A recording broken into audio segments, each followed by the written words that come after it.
Hello, Minglaba Alongo, Dine September Sangayane Chite Nico Monamamia, Shimu Tayan Taiwamia, YouTube Playtamia, online Playtamia, Facebook Playtamia, Tayao Machango, Dini Aliane Minglabalo no Conselai Pare, Dine September Sangayane Ma, Pianle Bima Tai Chipi no Capato Tamatiagaro, Taura Piaga. သူ့ကိုချီးမွမ်းကိုးကွယ်ဖို့ရအတွက်သူ့ကိုဖျားဆိုပြီးအတိမတ်ပြုဖို့ရအတွက်ကိုသုံးဖို့ရအတွက်ရွှေဖျားငွေဖျားကြောက်ဖျားများကိုလုပ်ပြီးသူ့ကိုဝတ်ပြုကိုးကွယ်ခြင်းမပြုပါနဲ့ဟလာထာဝရဖျားကငါကတင်တို့ကိုတိနာတောင်ပေါ်ကနေစင်းပြီးမှမီးနဲ့လွမ်းပြီးမှတင်တို့ကိုတွေ့တဲ့ဖျားဖြစ်ပါတယ်ဆိုတဲ့သူ့ရဲ့သူ့ကိုသူမိတ်စစ်တဲ့ကဏ္ဍလေးကိုယုံကြည်သူသားသမီးရတော့တိပိသားသူ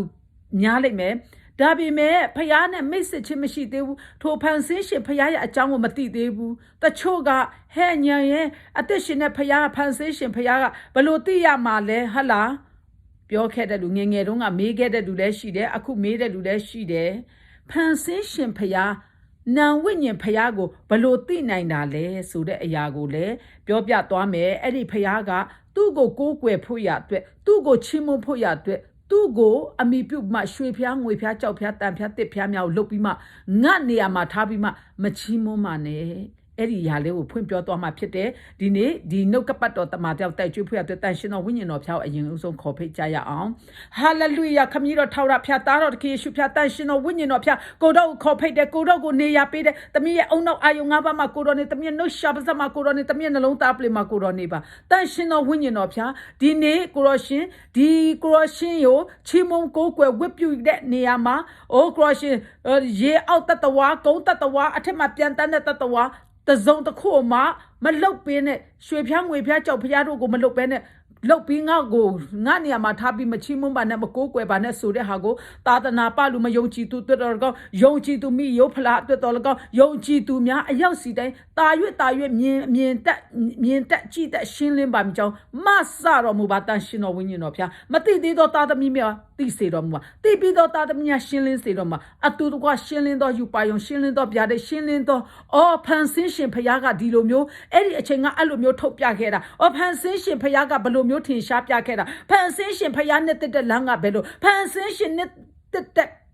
အရာတွေကိုတာရွက်သိဖို့ရအတွက်ကိုတော့တမီးနှုတ်ရှာပါစကိုတုံးပြီးပြောသွားတဲ့အခါမှာတန်ရှင်တော်ဝိညာဉ်တော်ဖျားသည်တမီးနှုတ်ရှာပါစမှာကိုတော့တက်ချကင်းချပြီးကိုတော့ကိုယ်တိုင်ပြောပေးတော်မူပါနားထောင်ကြားနာတော်သားသမီးများအရောက်စီတိုင်းပိတ်ဆို့မှုများအလုံးကိုဖွင့်ပေးတော်မူပါရှင်းလင်းတော်နားလေခြင်းနဲ့နားလေစီတော်မူပါဖျားကြိုက်စားဖြစ်စီမဲ့တခိုးတီခိုးခြင်းတက်ခြင်းဖြစ်စီခြင်းကလာတယ်လို့ပြောတဲ့အတိုင်းထိုခိုးခြင်းဖြစ်စီခြင်းတက်ခြင်းကလာတဲ့မတရားတော်သူဝိညာဉ်ဆိုးမောင်မိုက်တကိုဆုံးဆုပ်ပွေဆွတ်စနကြိုဝင်းဆုံးစိတ်တောက်ချီစားဆုံးစိတ်တောက်နှုတ်စိတ်တောက်အထက်လန်းအောက်လန်းပြူစားခြင်းနတ်ပများရိုးရမနှောနဲ့ဆိုပြူစားခြင်းနေပြူစားခြင်းလပြူစားခြင်းကျဲပြူစားခြင်းအကုန်လုံးယေရှုနာမနဲ့အကုန်စင်ဆွဲထုတ်ယေရှုနာမနဲ့ချီနှောင်ဖမ်းချုပ်အပြင်းဆုံးသောတန်ရှင်တော်ဝိညာဉ်တော်မိဖိမိရှုပြချလောင်ကျွမ်းစေထာဝရယုံကြည်ခြင်းဝိညာဉ်ထဲမှာပြာမုံတမုံမကြံထာဝရဝိညာဉ်ထဲမှာတိုက်ပိတ်လိုက်ပါတယ်တန်ရှင်တော်ကောင်းကင်တမန်များဆွဲထုတ်ဖယ်ရှားပေးပါဖျားရှင်ယေရှုတင်တဲ့ကိုတော့ကောင်းကင်တမန်မြရှင်မိတ်ခေလာနဲ့အဖွဲ့များအကုန်စင်ကိုရရှင်ကြိုက်စားဖြစ်စီမဲ့နီးပြူဟာမျိုးစုံနဲ့လန်းလာနေတဲ့မတရားတော့အချီနှောင်းတဲ့အကုန်လုံးကိုစီးသားပေးပါကိုရရှင်အရှိပေါက်နောက်ပေါက်တကပေါက်တပေါက်မကြမှာတန်ရှင်တော့ကောင်းကင်တမန်များတက်ချရွကဲလွတ်စေပါဤအချိန်နာရီအခွင့်ခါကောင်းကိုရရှင်ပြင်ဆင်ပေးတဲ့အချိန်နာရီအခွင့်ခါကောင်းအစလည်းအဆုံးတို့ကိုခမည်းတော်သားတော်တန်ရှင်တော်ဝိညာဉ်တော်ဖျားထံတို့ကဲတင်ပန်ရှင်ယေရှုခရစ်မြတ်တော်နာမကိုအမိပြုအဖခမဲတော်ထံမှာဆုတောင်းစကအနံပါတယ်ဖျားအာမင်ဟာလေလုယာဒီနေ့မှာဖျားသခင်ကိုလူတွေကသိတယ်ဒါပေမဲ့အပေါ်ယံကြောလောက်သိတဲ့လူရှိတယ်အတွင်းထဲနဲ့လေ့လာတဲ့လူရှိတယ်လေ့လာတဲ့လူရှိတယ်ဒီဖန်ဆင်းရှင်ဖျားကိုကျမတို့ကတကယ်ကိုဘလို့သိရမှာလဲဖန်ဆင်းရှင်ဖျားသူ့ရဲ့သားသမီးတို့ဘယ်နေ့တုန်းကဘလို့ပြသူ့ကိုသူထုတ်ပြခဲ့တယ်ငါတကယ်အသက်ရှင်တဲ့ဖျားငါတကယ်ရှိတယ်ငါသားသမီးတွေလို့ပြောတဲ့အရာကိုဖျားသခင်ကိုအရင်ချိန်ကမိတ်ဆက်ပေးထားပြီးပြီဒါပေမဲ့ तू ကတကယ်ရှိတဲ့အကြောင်းကိုမောရှေအားဖြင့်သူ့ရဲ့လူတွေကိုဘလို့ပြခဲ့တယ်ဆိုတာကိုပြောသွားမှာဖြစ်ပါတယ်ဟာလေလုယာထာဝရဘုရားသည်လူတို့ရှိရာသို့သွား၍ နော်ထာဝရဘုရားအခုစမယ်ထွတ်မြောက်ရာကျမ်းအခန်းကြီး19အငယ်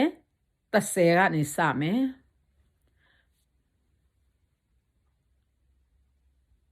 ကိုကနေစမယ်နော်ကိုကနေစမယ်ထာဝရဘုရားသည်ကြည့်ရှုလောတင်းနှင့်ငါပြောသောအခါလူများတို့သည်ကြား၍အစဉ်အမြဲတင့်ကိုယုံမည်အကြောင်းမိုးတိမ်၌တင့်စီတို့ငါလာမည်ဟာလေလုယာထာဝရဘုရားကမောရှေကိုထွတ်မြောက်ရာကျမ်းအခန်းကြီး19အငယ်9မှာမောရှေကိုဘယ်လိုမျိုးသူတပားကမောရှေအပေါ်မှာသူရှိတဲ့အကြောင်းကိုသူကသက်သေဘယ်လိုထူပေးတယ်လဲဆိုတဲ့ဟာကိုသိဖို့ပဲဖြစ်ပါတယ်ထာဝရဘုရားကလည်းကြည့်ရှုလောသင်နှင့်ငါပြောသောအခါလူများတို့သည်ကြား၍အစဉ်အမြဲသင်ကိုယုံမည်အကြောင်းမိုးတိမ်တိုက်နှင့်သင်စီတို့ငါလာမည်ဟုမောရှေအားမိန့်တော်မူ၏မောရှေသည်လည်းထာဝရဘုရားစကားတော်ကိုလူများတို့အားပြန်ပြောလေ၏ပြောချင်တာဒီနေရာလေးကိုဘာလို့ထည့်ပြောရတယ်လဲဆိုလို့ရှိရင်ဖန်ဆင်းရှင်ဘုရားကနာဝိညာဉ်ဘုရားဖြစ်တယ်မမြင်ရဘူးဒါပေမဲ့သူ့ရဲ့အဆွေသူနှစ်သက်တဲ့လူသူရွေးကောက်တဲ့လူနဲ့သူကလက်တပွန်းတနီးသူကဘာလဲတက်သေးတွေထူပေးတယ်ပြောပေးတယ်ဆိုတာကိုမြင်တတ်အောင်ဒီနေရာလေးတွေကိုလည်းထုတ်ပြီးပြောပေးတာဖြစ်ပါတယ်မိတ်ဆွေဟာလေလုယာသူ့ရဲ့ကျွန်တော်ယင်အိမ်တော်တအိမ်လုံးကိုစောင့်ရှောက်ဖို့ရသူရွေးကောက်ရွေးနှုတ်ခဲ့တဲ့မောရှေဟာငယ်စဉ်ကစပြီးသူရွေးကောက်တာတကယ်ကျမ်းစာထဲမှာပါတဲ့အတိုင်းဟေရှာယထဲမှာဖွင့်ပြတဲ့အတိုင်းတင့်ကိုအမိဝမ်းတဲ့နဲ့မမွေးစင်ကငါသိတယ်အမိဝမ်းတဲ့နဲ့မွေးစင်ပင်ငါတင့်ကိုစောင့်ထိန်တယ်ဟလာဘယ်နေရာမှာတိတာထင်ရှားတယ်လဲမောရှေကိုရွေးနှုတ်တဲ့အခါမှာမောရှေကိုဘလောက်ခက်ခဲသူစောင့်ထိန်ခဲ့တယ်ဆိုတာကျမ်းစာဖတ်တဲ့လူကသိပါတယ်ဖယားသခင်ကသူရွေးကောက်ထားတဲ့လူသူရွေးနှုတ်ထားတဲ့လူအဲ့ဒီလိုပဲသူစောင့်ရှောက်ခဲ့တယ်ဆိုတာကိုထုတ်ဖော်ပြောပါတယ်အခုသူရွေးကောက်ထားတဲ့အချိန်တန်လို့သူထုတ်သုံးတဲ့အခါမှာဘယ်လိုလုပ်ပေးလဲတက်တေထူပေးတယ်မောရှေကိုသူသုံးတာငါမောရှေနဲ့အတူရှိတယ်ဆိုတာကိုမောရှေကိုတက်တေထူပေးတဲ့ဖခင်ဖြစ်ပါတယ်မိတ်ဆွေဟာလေလုယာထာဝရဘုရားကလည်းလူတို့ရှိရာသို့တွား၍ယနေ့နှင့်နှစ်ဖြန်၌သူတို့ကိုတန်ရှင်းစေလောသူတို့အဝတ်ကိုလျှော်စေ၍သုံးရက်မြောက်သောနေ့၌အသင့်ရှိနေလောအသင့်ရှိနေစေလောအကြောင်းမူကားသုံးရက်မြောက်သောနေ့၌ထာဝရဘုရားသည်လူအပေါင်းတို့ရှေ့တိနာတောင်ပေါ်သို့ဆင်းသက်တော်မူမည်မောရှေတဲ့သူတို့ကိုတန်ရှင်းခြင်းပြုပါတဲ့နော်သူတို့အင်ကြီးဝတ်စားတွေလျှော်ခိုင်းပါတဲ့ဟုတ်လားတန်ရှင်းခြင်းပြုစေပါတဲ့ဘာဖြစ်လို့လဲသူဘာလုပ်ချင်လို့လဲမောရှေနဲ့ငါအတူရှိတယ်ဆိုတာကိုနံဝိညာဉ်ဖခင်ကမောရှေပြောတဲ့စကားမောရှေပြောတဲ့တရားတွေကိုလိုက်နာအောင်မောရှေအပေါ်ကနေသူ့ရဲ့ဘုန်းတော်ကိုနံဝိညာဉ်ဖခင်ဖြစ်ပေမဲ့သူအတူရှိကြောင်းကိုဘုန်းတော်ကိုထင်ရှားပေးဖို့ရဖြစ်ပါတယ်မိတ်ဆွေငါရှိတယ်ငါကျွန်မောရှေနဲ့ငါအတူရှိတယ်ငါကျွန်မောရှေလုပ်တဲ့မြတ်ဟာငါလုပ်ခိုင်းတာဖြစ်တယ်ဆိုတာကိုသူ့ရဲ့လူဣတိလအမျိုးတွေသိဖို့ရအတွက်တက်တေထူပေးမှာဒါကြောင့်မို့တွေ့မဲ့အခါမှာအထိုဖခင်ကတန့်ရှင်းတဲ့ဖခင်ဖြစ်တဲ့အတွက်မောရှေနဲ့လူတွေကိုရေမိုးချိုအဝတ်စားကိုရှော့၃ရက်အတွင်းသူတို့ကိုတန့်ရှင်းအောင်ပြောပေးထားငါသူတို့ကိုတိနာတောင်ပေါ်မှာငါဆင်းတွေ့မယ်ဟာလေလုယာဖခင်ကနံဝိညာဉ်ဖခင်ဆိုပေမဲ့တက်တေထူပေးတဲ့ဖခင်ဖြစ်တယ်အဲ့လိုတက်တေထူတာဖြစ်ပါတယ်မိတ်ဆွေပြီးတော့ဗာပြောသေးလေအဲ့လိုပြောတဲ့အခါမှာတိနာတောင်ပေါ်သို့ဆင်းသက်တော်မူမည်လူတို့မကြော်ရသောအစည်းအသားတို့ကိုတောင်ပတ်လည်၌စီရင်၍တင်းသည်တောင်ပေါ်သို့မတက်တောင်ချေရင်သို့မထိရအောင်သူတတိပြုကြဟုပြောလောတောင်ကိုထိမိတော်သူမြည်တီကအေဂံအမှန်အသေးခံရစေမည်ပြောချင်တာကအဲ့ဒီတောင်ထာဝရဘုရားဆင်းပြီးမှမောရှေနဲ့ဆင်းတွေ့မဲ့တိနာတောင်သူတွေကိုငါရှိတယ်ဆိုတဲ့အကြောင်းကိုမိတ်ဆက်ပြီးမှဆင်းတွေ့ပေးမယ်အဲ့တိနာတောင်ကိုမထိရဘူးစီးသားထားပါဘာဖြစ်လို့လဲဖခင်ကအလွန်တန့်ရှင်းတဲ့ဖခင်ဖြစ်တဲ့အတွက်သူဆင်းကြွလာတဲ့တိနာတောင်ကိုထိတဲ့လူတောင်မှသိမယ်လို့ဖခင်ကကြိုတင်မောရှေနဲ့စီမင်းစီကံချမှတ်ထားတယ်ပြီးတော့ဗာပြောသေးလဲဆိုရင်လူတို့မကြော်ရတော့အစီအသားကိုဆိုပြီးမှเนาะ तू ကမောရှေကိုစီမင်းစီကံလုပ်ခိုင်းထားတယ်ပြီးတော့ထိတဲ့လူအေကံအမှန်သိမယ်လူဖြစ်စေတလိษံဖြစ်စေထိုသူတို့လက်နဲ့မထိရအကယ်စင်စစ်ကြောက်ခဲနဲ့ပြည့်ရမည်တော့မဟုတ်လန်နဲ့ထိုးရမည်လူဖြစ်စေတလိษံဖြစ်စေအသက်မရှင်ရတဘိုးသည်ကြာမြည်သောအခါလူများတို့သည်တောင်တို့လာရကြမည်ဟာလေလုယာတ ဘိုးကြာမြည်လာမယ်တဲ့အဲ့ဒီတဘိုးအမုတ်တန်ကြာမြည်လာတဲ့အခါမှာလူတွေကအဲ့တောင်ချေရင်ကိုလာရမယ်တဲ့ဘာဖြစ်လို့လဲထာဝရဘုရားကစင်းတွေ့မှာဖြစ်တယ်ဘွားကြီးမတွေ့ပေမဲ့တက်သေးထုမှာနားလည်နိုင်တဲ့နီးနဲ့ယုံနိုင်တဲ့လက္ခဏာနဲ့တက်သေးထုပေးမှာမို့လို့ထာဝရဘုရားမောရှေအပြင်သူရွေးကောက်ထားတဲ့ဣတေလလူမျိုးတွေကိုအလိုခေါ်ဖိတ်ခိုင်းတယ်ပြီးတော့ဗာပြောသေးလဲဆိုမောရှေသည်တောင်ပေါ်မှလူတို့ရှိရာသို့ဆင်းတက်၍သူတို့ကိုတန့်ရှင်းစေ၏သူတို့သည်မိမိအဝတ်များကိုလျှော်ကြ၏မောရှေကလည်း3 ရက်မြောက်သောနေ့၌အသင့်ရှိစေကြလောမယားကိုမချင်းနှင့်ဟုလူတို့အားဆိုလေ၏သူတို့အားဆိုလေပြောချင်တာ3 ရက်မြောက်တဲ့နေ့မှာနင်တို့တန့်ရှင်းစေကြလောအဝတ်တွေလျှော်ကြတန့်ရှင်းစေကြပြီးရင်မယားရှိတော်သူပေါ့နော်မယားကိုမချင်းနဲ့တဲ့ပြောချင်တာအဲ့ဒါပါလေအိမ်ထောင်တဲ့တွေလည်းမိမနဲ့အတူတူသွားမအိမ်နဲ့လို့ပြောတာဖြစ်တယ်ယောက်ျားတွေကိုဘာဖြစ်လို့လဲဖယားကတန့်ရှင်းတဲ့ဖယားဖြစ်တယ်ညညူးတဲ့အရာတွေနဲ့သူ့ကိုသွားလုတ်ပြီးမှသွားမတွေ့ရအောင်အဲ့ဒီဖယားကိုတွေ့ခါနီးမှာ3 ရက်အတော်တွင်းကိုတန့်ရှင်းခိုင်းတာအဲ့ဒီ3 ရက်အတော်တွင်းမှာနင်တို့မယားကိုလည်းမချင်းကြနဲ့လို့မောရှေကမှာထားခဲ့တယ်အဝတ်လဲလျှော်တန့်ရှင်းအောင်တတိပြုနေမယားရှိတဲ့လွဲမယားကိုမချင်းကြနဲ့လို့ပြောတာဖြစ်တယ်မိတ်ဆွေဖယားကတန့်ရှင်းတဲ့ဖယားကိုဖူးမြော်ဖို့ရဖူးတွေ့ဖို့ရအတွက်လူတွေကိုဖယားကအဲ့လိုတန့်ရှင်းခိုင်းတာဖြစ်တယ်အဲ့ဒီနေ့လူတွေအတွက်ပဲမဟုတ်တင်တို့ကျမတို့ဟာတာရွေ့အခုအချိန်မှာထာဝရဘုရားနဲ့တွေ့တဲ့အခါမှာကိုအပစအရာဘက်မှာပြုပြင်ဆင်ဖို့လိုတယ်ဆိုတာကိုဒီအရာတွေအားဖြင့်လည်းသိရပါတယ်မိတ်ဆွေဟာလေလုယာပြီးတော့3 ရက်မြောက်သောနေ့နာနဲ့အချိန်၌တောင်ပေါ်မှာမိုးချုံခြင်းလျက်ပြက်ခြင်းနှင့်တကွမိုးသိမ်တိုက်လွှမ်းမိုး၍ကြီးသောအတန်နှင့်တဘိုးမုတ်တစ်ဖြင့်တင်၌တက်၌ရှိသောလူအပေါင်းတို့သည်တုံလောက်ကြ၏ပြောချင်တာထာဝရဘုရားကတဘိုးကြာမုတ်တန်ကျရင်လူတို့ကတောင်ချေရင်ကိုလာရမယ်အဲ့ဒီတောင်ကိုတော့မထိနဲ့လူဖြစ်စေတလိပ်ဖြတ်စံဖြစ်စေထိတဲ့လူကတော့အမှန်ကအေကံမှသိရမယ်စင်းကြွလာမဲ့ဖရားအရန်တန်ရှင်းတာဖြစ်တယ်ဒါကြောင့်မို့တွေ့ရမဲ့လူတောင်မှမရရှိတဲ့လူလည်းမရမချင်းနဲ့ဟဟလားမရနဲ့မိန်းမနဲ့အတူတူမအိတ်ခဲ့ကြနဲ့ဖရားကိုတွေ့ဖို့ရအတွက်3 ရက်တော့တွေ့အင်းကြီးဝစားတွေလျှော်ပြီးမှတန်ရှင်းနေပါလို့မောရှေကမှာထားခဲ့တယ်တကယ်ပဲအဲ့3 ရက်မြောက်တဲ့နေ့မှာနာနဲ့အချိန်နိုင်တဲ့တောင်ပေါ်မှာတဲ့မိုးချုံချင်းလျက်ပြက်ချင်းနဲ့တကွတဲ့မိုးတိမ်တိုက်လွှမ်းမိုး၍တဲ့ကြီးသောအတန်နဲ့တဘိုးမြည်သဖြင့်တဲ့ဟာလေလုယာအဲ့ဒါလူတွေကသွားမုတ်တာမဟုတ်ဘူးနော်မိတ်ဆွေဟာလေလုယာတန်ရှင်းသောကောင်းကင်တမန်တွေမုတ်နေတာကြီးသောအတန်နဲ့တဘိုးမုတ်သဖြင့်ထောက်ရဖျက်မောရှေနဲ့ဗျာဒိတ်ပေးတယ်မောရှေနဲ့စကားပြောတယ်လူနဲ့စကားပြောတယ်လို့ပဲပြောတာနာဝိညာဉ်ဖျားဆိုပေမဲ့အဲ့ဒီမှာမောရှေကဘိုးကြာမုတ်တန်ကြလို့ရှင်နင်းလူတွေခေါ်လာခဲ့တောင်ချေရင်ကိုပြောတာအခု3 ရက်မြောက်တဲ့နေ့မှာတကယ်ပဲဖခင်ကမောရှေကိုပြောထားတဲ့အတိုင်းလာပြီမြေ3 ရက်မြောက်သောနေ့ထွတ်မြောက်ရာကျမ်းအခန်းကြီး19အငယ်16မှာ3 ရက်မြောက်သောနေ့နာနဲ့အချိန်၌တောင်ပေါ်မှာမိုးချုံချင်းလျက်ပြက်ခြင်းနှင့်တကွမိုးတိမ်တိုက်လွှမ်းမိုး၍ကြီးသောအတန်နှင့်တဘိုးမြည်သဖြင့်တတ်၌ရှိသောလူအပေါင်းတို့သည်တုန်လှုပ်ကြ၏တဲ့ဟာလေလုယာ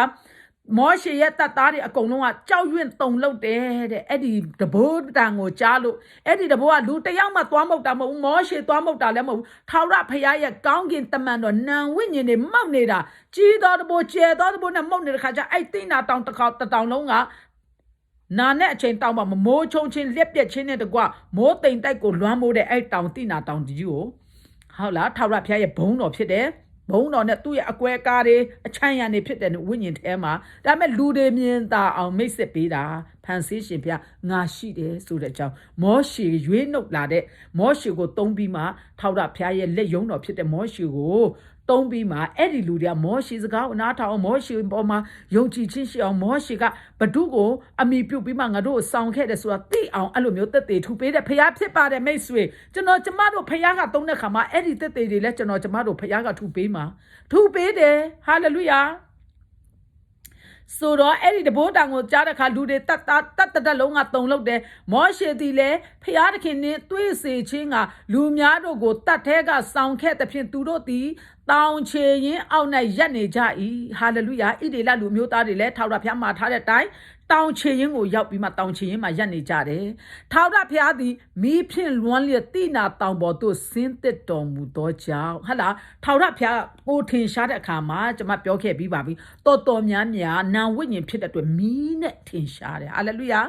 မီးနဲ့သူနဲ့တဲ့ရစ်မှာလည်းမီးနဲ့ထင်ရှားတယ်မောရှုခေါ်တဲ့ခါမှာလည်းမီးနဲ့ထင်ရှားတယ်ဟာလားဂီတောင်တို့ရှက်ဝါပါလဲရှောလမုန်တို့ဒါဝိတို့သူတို့စုတောင်းတဲ့နှစ်သက်ကိုအားရတဲ့ခါမှာလဲမီးကဆင်းသက်တဲ့ရစ်ထဲမှာမီးကထင်တော်များများထင်ရှားတယ်ဒါကြောင့်တိနာတောင်ချေရင်မှာဣဒေလလူမျိုးတွေကိုငါမောရှေနဲ့အတူရှိတယ်မောရှေပြောတဲ့အတိုင်းဖြစ်တယ်ဆိုတာကိုတက်သေးထူပေးတဲ့အတွက်ဣတေလလူမျိုးတို့တိနာတောင်ချေရင်မှာခေါ်ပြီးမှတွေ့ခဲ့မီးဖြင့်ကိုလွမ်းပြီးမှဖော်ပြတယ်တဲ့ဟုတ်လားမြင်တတ်ပါမိကြောင်းအသေးစိတ်ဖွင့်ပြတာဖြစ်တယ်ထာဝရဘုရားသည်မီးဖြင့်လွမ်းလျက်တိနာတောင်ပေါ်သို့ဆင်းတက်တော်မူသောကြောင့်တဲ့ထာဝရဘုရားကိုယ်တိုင်ကိုမီးနဲ့လွမ်းခြုံပြီးမှတိနာတောင်ပေါ်မှာဆင်းတက်တယ်တဲ့လူတွေကိုမိတ်ဆက်တယ်ဟုတ်လားတိနာတောင်ပေါ်အဲ့မှာတဲ့တိနာတောင်တို့ဆင်းတက်တော်မူသောကြောင့်တတောင်လုံးတဲ့မိခိုးထွက်လေ၏တဲ့မိခိုးတီလေတဲ့မိဖို့ဤမိခိုးကဲ့သို့တစ်၍တဲ့တတောင်လုံးပြင်းစွာလှုပ်လေ၏တဲ့ဟာလေလုယာထာဝရဘုရားရဲ့ဘုန်းတကိုတုံလှုပ်လို့တောင်မှပြင်းစွာလှုပ်တယ်တဲ့အဲ့ဒီမိတ်ဆက်ပေးတဲ့အခါမှာတဘိုးမြည်တန်တီးတဲ့ကြာမြည်လက်တဲ့အတန်တိုး၍ကြီးသောအခါတဲ့မောရှေသည်ခေါ်၍ဖျားသခင်သည်စကားတန်နဲ့ထူတော်မူ၏တဲ့ဟာလေလုယာဖျားသခင်ကနော်အဲ့ဒီသဘောတန်ရပို့ပြီးမှကျဲလာတဲ့အခါမှာမောရှေကသူတတိယပြီးမှဖျားသခင်ကိုခေါ်တယ်တဲ့ထာဝရဘုရားသည်မီးဖြင့်လွမ်းလျက်တိနာတောင်ပေါ်သို့ဆင်းသက်တော်မူသောကြောင့်တတောင်လုံးမီးခိုးထွက်ပြီးမှထွက်လေဤမီးခိုးတီလဲမီးဖို့ကနေထွက်တဲ့မီးခိုးတက်တဲ့တို့ပဲတဲ့တတောင်လုံးနဲ့ပြင်းစွာလှုပ်လေဤတဲ့ထာဝရဘုရားရဲ့ဘုန်းကတောင်တောင်လုံးတောင်မှပြင်းစွာလှုပ်တယ်ဆိုတာတာလေးလှုပ်တာမဟုတ်တအားလှုပ်သွားတယ်တဲ့ပြီးတော့တဲ့ထာဝရဘုရားသည်လဲတဲ့တိနာတောင်ပေါ်သို့ဆင်းသက်၍တဲ့မောရှေကိုတဲ့တောင်ထိပ်ပေါ်သို့ခေါ်တော်မူလင်ဟာလေလုယာမောရှေခေါ်တဲ့အခါမှာတဲ့လူစကားတန်နဲ့ဟေးမောရှေငါရှိတယ်ဒီမှာလို့ပြောတယ်တဲ့ဒီမှာနော်16မှာ30မှာထာဝရဘုရားသည်မိဖြင့်လွမ်းလျက်တိနာတောင်ပေါ်သို့ဆင်းသက်တော်မူသောကြောင့်တတောင်လုံးမီးခိုးထွက်လေဤမီးခိုးတီလဲတဲ့မီးခိုးကဲ့သို့တစ်၍တဲ့တတောင်လုံးနဲ့ပြင်းစွာလှုပ်လေဤတဲ့တဘိုးမြည်တန်တီလဲတဲ့ကြာမြည်တဲ့အတန်တိုး၍ကြီးတော်စကားတန်နဲ့တဲ့ထူးတော်မူဤတဲ့ဟာလေလုယာမောရှေကလည်းတဲ့တဘိုးတွေကြဲမြည်လာတဲ့အခါမှာအိုးထာဝရဘုရားဆိုပြီးခေါ်တာပေါ့ဟာလားမောရှေကတဲ့ဟာလေလုယာခေါ်တော်မူလင်းတဲ့မောရှေကိုတဲ့တောင်ထိပ်ပေါ်သို့ခေါ်တော်မူလင်းတဲ့မောရှေသည်တဲ့တက်လေ၏တဲ့ဟာလေလုယာကြီးတော့အခါမောရှေသည်ခေါ်၍တဲ့ဖျားသခင်သည်စကားတန်နဲ့ထူတော်မူ၏တဲ့အဲ့ဒီအတန်နဲ့ကျဲလာတဲ့အခါမှာမောရှေထာဝရဘုရားကိုခေါ်တယ်တဲ့ထာဝရဘုရားကိုခေါ်တဲ့အခါမှာထာဝရဘုရားလည်းဟေးဆိုလူအတန်နဲ့ပြန်ထူပါတယ်တဲ့ဟာလေလုယာထွေးမြောက်ရာကျမ်းအခန်းကြီး19အငယ်19မှာပြောထားတယ်လူအတန်စကားတန်နဲ့ပြန်ထူးတယ်အဲ့ဒီခါမှာဘုရားသခင်ရဲ့စကားတန်ကြီးထူးတော်မူတယ်ထာဝရဘုရားတည်လဲတိနာတောင်ပေါ်သို့ဆင်းတက်၍တဲ့ထာဝရဘုရားကိုယ်တိုင်အဲ့တိနာတောင်ပေါ်မှာဆင်းလာပြီးမှမောရှေကိုခေါ်တယ်တဲ့ဟာလေလုယာထာဝရဘုရားတည်လဲတိနာတောင်ထိပ်ပေါ်သို့ဆင်းတက်၍မောရှေကိုတောင်ထိပ်ပေါ်သို့ခေါ်တော်မူလျင်မောရှေသည်တက်လေ၏တဲ့မောရှေငါဒီမှာရှိတဲ့လာနင်ဒီတောင်ပေါ်ကိုတက်ခဲ့ဆိုပြီးမောရှေကိုခေါ်တယ်မောရှေလည်းတက်သွားတယ်တဲ့ဟာလေလုယာတက်သွားတဲ့အခါမှာထာဝရဘုရားကလည်းလူတို့သည်ကြည့်ရှုခြင်းကထာဝရဘုရားထံတော်သို့ကြော်ဝင်၍အများတို့သည်သေကြလိမ့်မည်ဟုစိုးရိမ်စရာရှိသောကြောင့်ဆင်း၍တတိပေးလောတဲ့မောရှေတဲ့လူတွေကတဲ့သိချင်တဲ့စိတ်နဲ့တောင်ကိုတိုးဝင်လာပြီးမှတဲ့ကြော်ပြီးမှကြည်လာရင်တဲ့လူတွေတော်များများသေကြပစ္စည်းမှစိုးရိမ်စရာရှိတယ်ဒါကြောင့်နဲ့နင်ဆင်းပြီးမှပြန်ပြီးတတိသွားပေးပါတဲ့ဟာလေလုယာထာဝရဘုရားကမောရှေကိုလူစကားနဲ့ပြောတယ်တွေ့တယ်ပြီးတော့ဘာထပ်ပြောသေးလဲဆိုလို့ရှိရင်ထာဝရဘုရားထံတော်သို့ထာဝရဘုရားထံတော်သို့ချင်းကပ်တော်ယေဘရဟိတ်တို့သည်လေကိုတန်ရှင်းစေရမည်တော့မဟုတ်ထာဝရဘုရားသည်ဒဏ်ခတ်တော်မူမည်ဟုမောရှေအားမိန့်တော်မူ၏ထာဝရဘုရားထံမှာထာဝရဘုရားရဲ့မျက်မှောက်တော်ကိုတိုးဝင်မဲ့လူထာဝရဘုရားရဲ့အထံတော်ကိုချင်းကပ်တဲ့လူထာဝရဘုရားနဲ့အတူ နေတဲ့လူထာဝရဘုရားစီကိုတိုးဝင်မဲ့လူက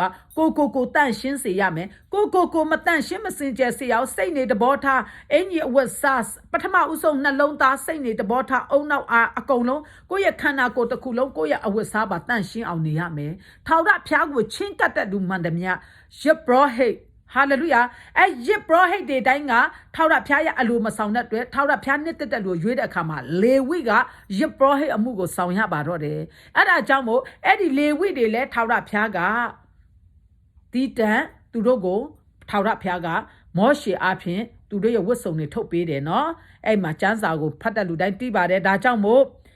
ထာဝရဘုရားထံတော်သို့ချင်းကပ်သောယစ်ဘရဟိတ်တို့သည်လည်းကိုတန်ရှင်းစေရမည်သောမဟုတ်ထာဝရဘုရားသည်ဒဏ်ခတ်တော်မူမည်ဟုမောရှေအားမိန့်တော်မူ၏ဟာလေလုယာပြီးတော့ဗာပြောသေးလေမောရှေကလည်းလူတို့သည်တိနာတောင်သို့မသိနိုင်ကြပါအကြောင်းမူကားမကြော်ရသောအစည်းအကာတို့ကိုတောင်ပတ်လည်၌စီရင်၍တန်ရှင်းစေလောဟုမှာထားတော်မူပြီဟုထာဝရဘုရားအားပြန်လျှောက်လေ၏ထာဝရဘုရားကလည်းဆင်းသွားလော့သင်နှင့်အာယုံတာလျင်သိရမည်ယစ်ဘရဟိတ်များလူများတို့သည်ထာဝရဘုရားထံတော်သို့တစ်ချင်းက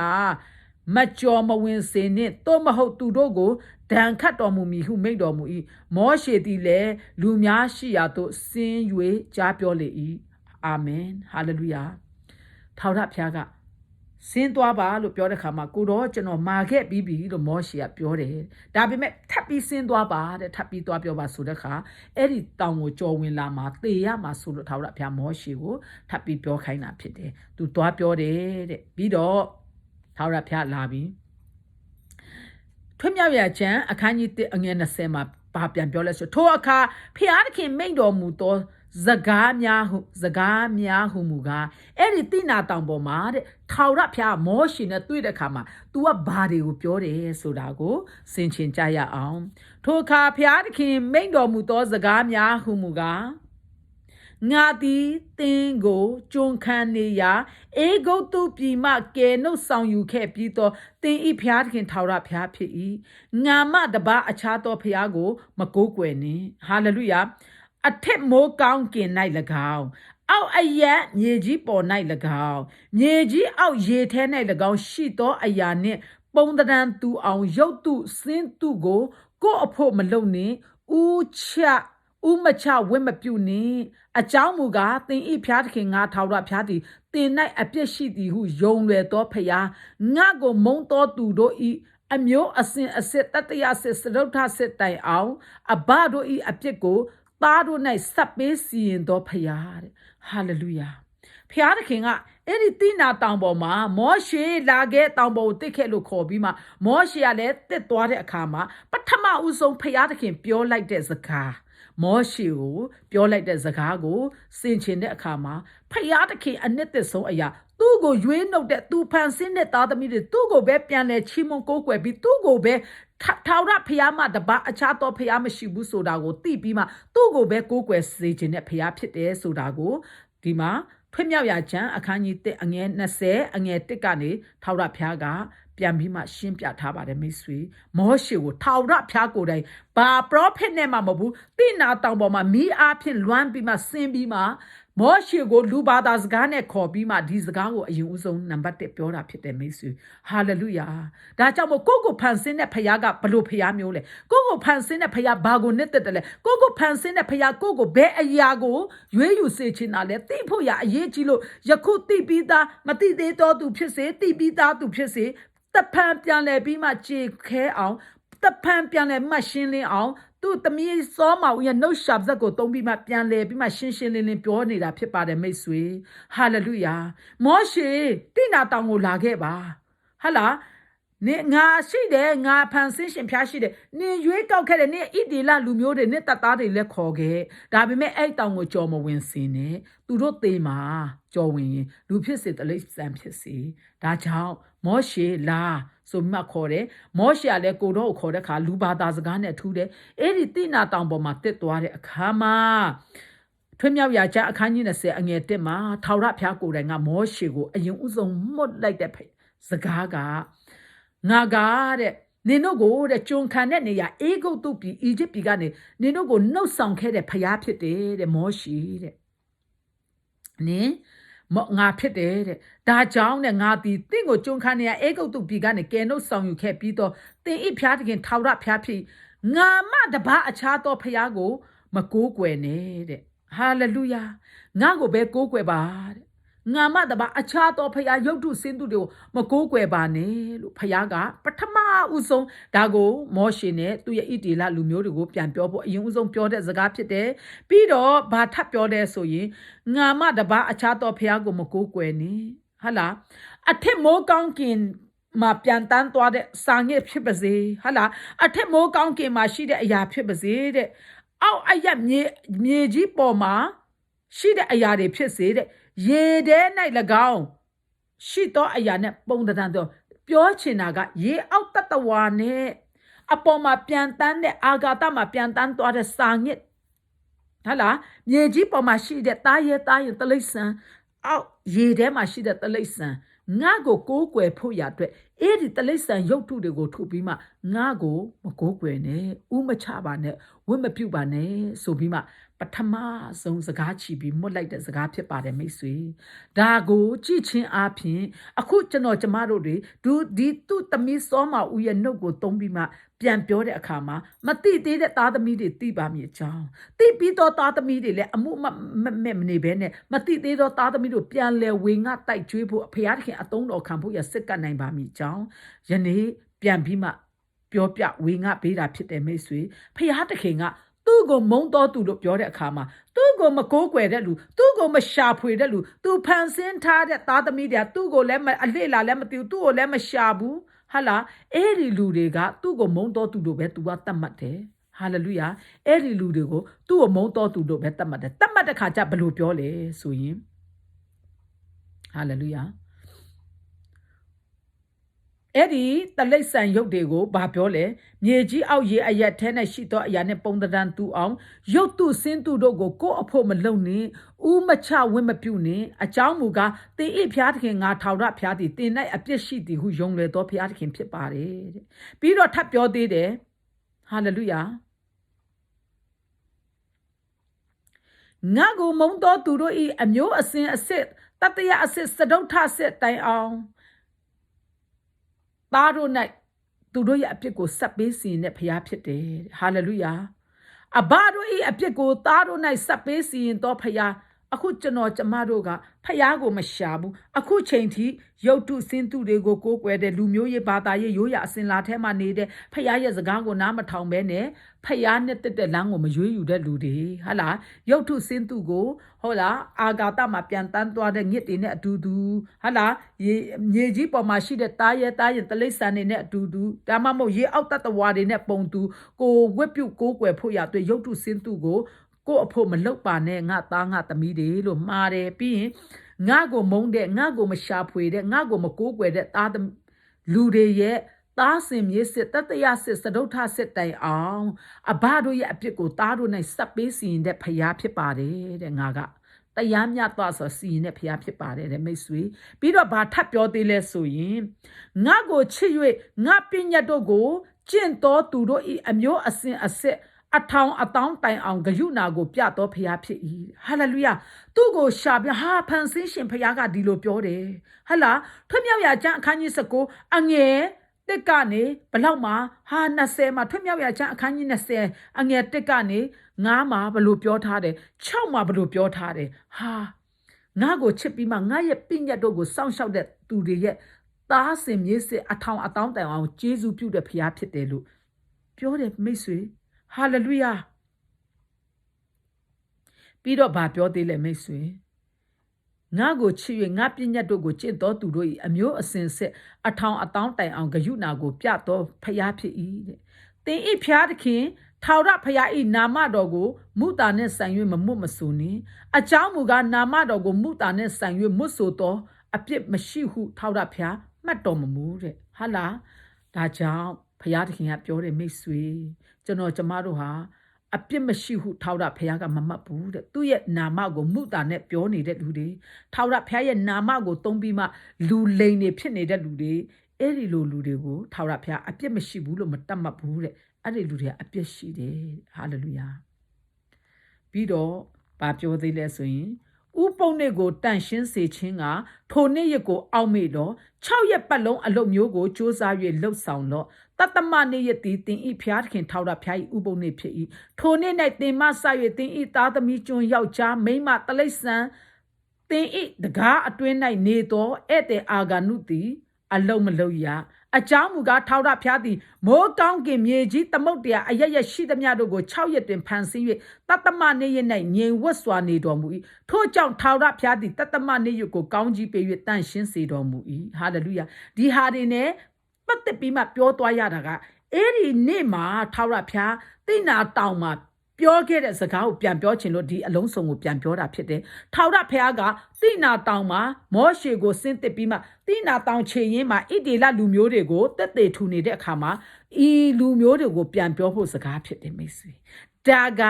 ဒီနေ့ထိအကျွမ်းဝင်တဲ့မိတ်ဆွေအဲ့ဒီသိနာတောင်မှာပဲပြောခဲ့လို့အဲ့ဒီဣဒေလလူမျိုးတွေအတွက်ပဲဒီစကားကဆိုရင်ကျွန်တော်ကျမတို့အတွက်မဟုတ်ဘူးလို့ပြောရင်မှားတယ်ကျွန်တော်ကျမတို့လိုက်ဆောင်ရှောက်စရာဖယားတခင်ကဘယ်လိုမျိုးပြောလဲဟာလေလုယာကျွန်တော်ကျမတို့သိရမယ်ဘာလို့သိရမှာလဲအရေးကြီးတယ်ထာဝရဘုရားပထမဦးဆုံးသိနာတောင်ပေါ်မှာလူတွေကို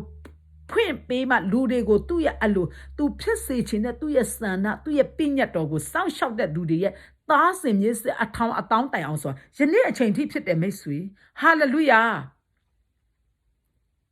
ဒါကြောင့်သင်ဤဖျားသခင်ထာဝရဘုရားပေးသနာတော်မူသောပြည်၌သင်ဤအသက်တာရှည်မြည်အကြောင်းသင်ဤမိဘကိုယိုသေးစွာပြုလောလူအသက်ကိုအဲ့ဒီတိနာတောင်ပေါ်မှာပေးခဲ့တဲ့ပြည့်ညတ်တော်ဖြစ်တယ်အဲ့ဒါအရေးကြီးတယ်အခုချိန်ထိလည်းအကျွမ်းဝင်တယ်အခုချိန်ထိအရေးကြီးတယ်မိတ်ဆွေဟာလေလုယာဒါတွေကပြီးခဲ့ပြီးကြောက်ပြားတရားတွေမထင်နဲ့ဒီထက်တောင်မှတန်ရှင်တော်ဝိညာဉ်တော်ကတင့်ကိုပုံသွင်းသွားအောင်မယ်ဟာလေလုယာသင်ဤဖျားသခင်ထာဝရဘုရားပေးသနာတော်မူသောပြည်၌အသက်ရှည်ဖို့ဟာလားအသက်တာရှည်မြည်အကြောင်းမိဘကိုယိုသေးစွာပြုလောလူအသက်ကိုမတတ်နဲ့မိဘကိုပထမဦးဆုံးပါပြောလေလူအသက်မိဘကိုယိုသေးစွာပြုလောလူအသက်ကိုမတတ်နဲ့သူ့မယားကိုမပြစ်မှားနဲ့သူ့ဥစ္စာကိုမခိုးနဲ့ကိုနဲ့ဆက်ဆိုင်သောသူတစ်ဖက်၌မမှန်သောတသက်ကိုမခံနဲ့ပြောချင်တာသူ့မယားကိုမပြစ်မှားနဲ့ဆိုတာဒီစိတ်တက်ကိုစာတန်ထည့်ပေးမယ်ဆိုတာဖခင်ကသိလို့ဒီအရာတွေကိုကြိုတင်ပြီးမှဖခင်ကပြညတ်ထားတာဖြစ်စေဟာလေလုယာလူအသက်ကိုမတတ်နဲ့လို့ပြောတဲ့အခါမှာလူကိုတနတ်နဲ့ထောက်မှတတ်တာမဟုတ်ဘူးနီလန်မျိုးစုံနဲ့တတ်တာကိုပြောတာဖြစ်တယ်ဟာလေလုယာ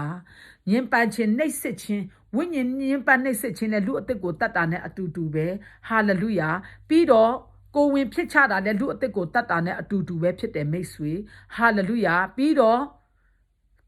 ကိုရဲ့ကြောင့်ကိုနှုတ်ရှာဆက်ကြောင့်သူတပါကြေကွဲကြေမွရတာနှလုံးကြေကွဲရတာလည်းလူကိုတတ်တာနဲ့အတူတူပဲပြီးတော့ထာဝရဘုရားကဟလာကိုနဲ့ဆက်ဆိုင်သောသူဤအိမ်ကိုတတ်မဲ့လိုချင်သောစိတ်မရှိနဲ့ဆိုတာကိုရဲ့ညီကိုမောင်နှမအမွေဆိုင်အိမ်ပဲဖြစ်ဖြစ်ဟလာဖုရားကလေဖြစ်လာမဲ့အရာအခုလူတွေနဲ့ဖြစ်နေတာအဲ့ဒီဖြစ်လာမဲ့အရာကိုကြိုတင်သိလို့ကြိုတင်မြင်လို့ပြညတ်ထားတာကိုနဲ့ဆက်ဆိုင်တဲ့သူတွေမယားကိုလည်းမချင်းမပြစ်မှားနဲ့ကိုနဲ့ဆက်ဆိုင်တဲ့သူတွေရဲ့အိမ်ကိုလည်းတတ်မဲ့လိုချင်တဲ့စိတ်မရှိနဲ့ဟာလေလုယာ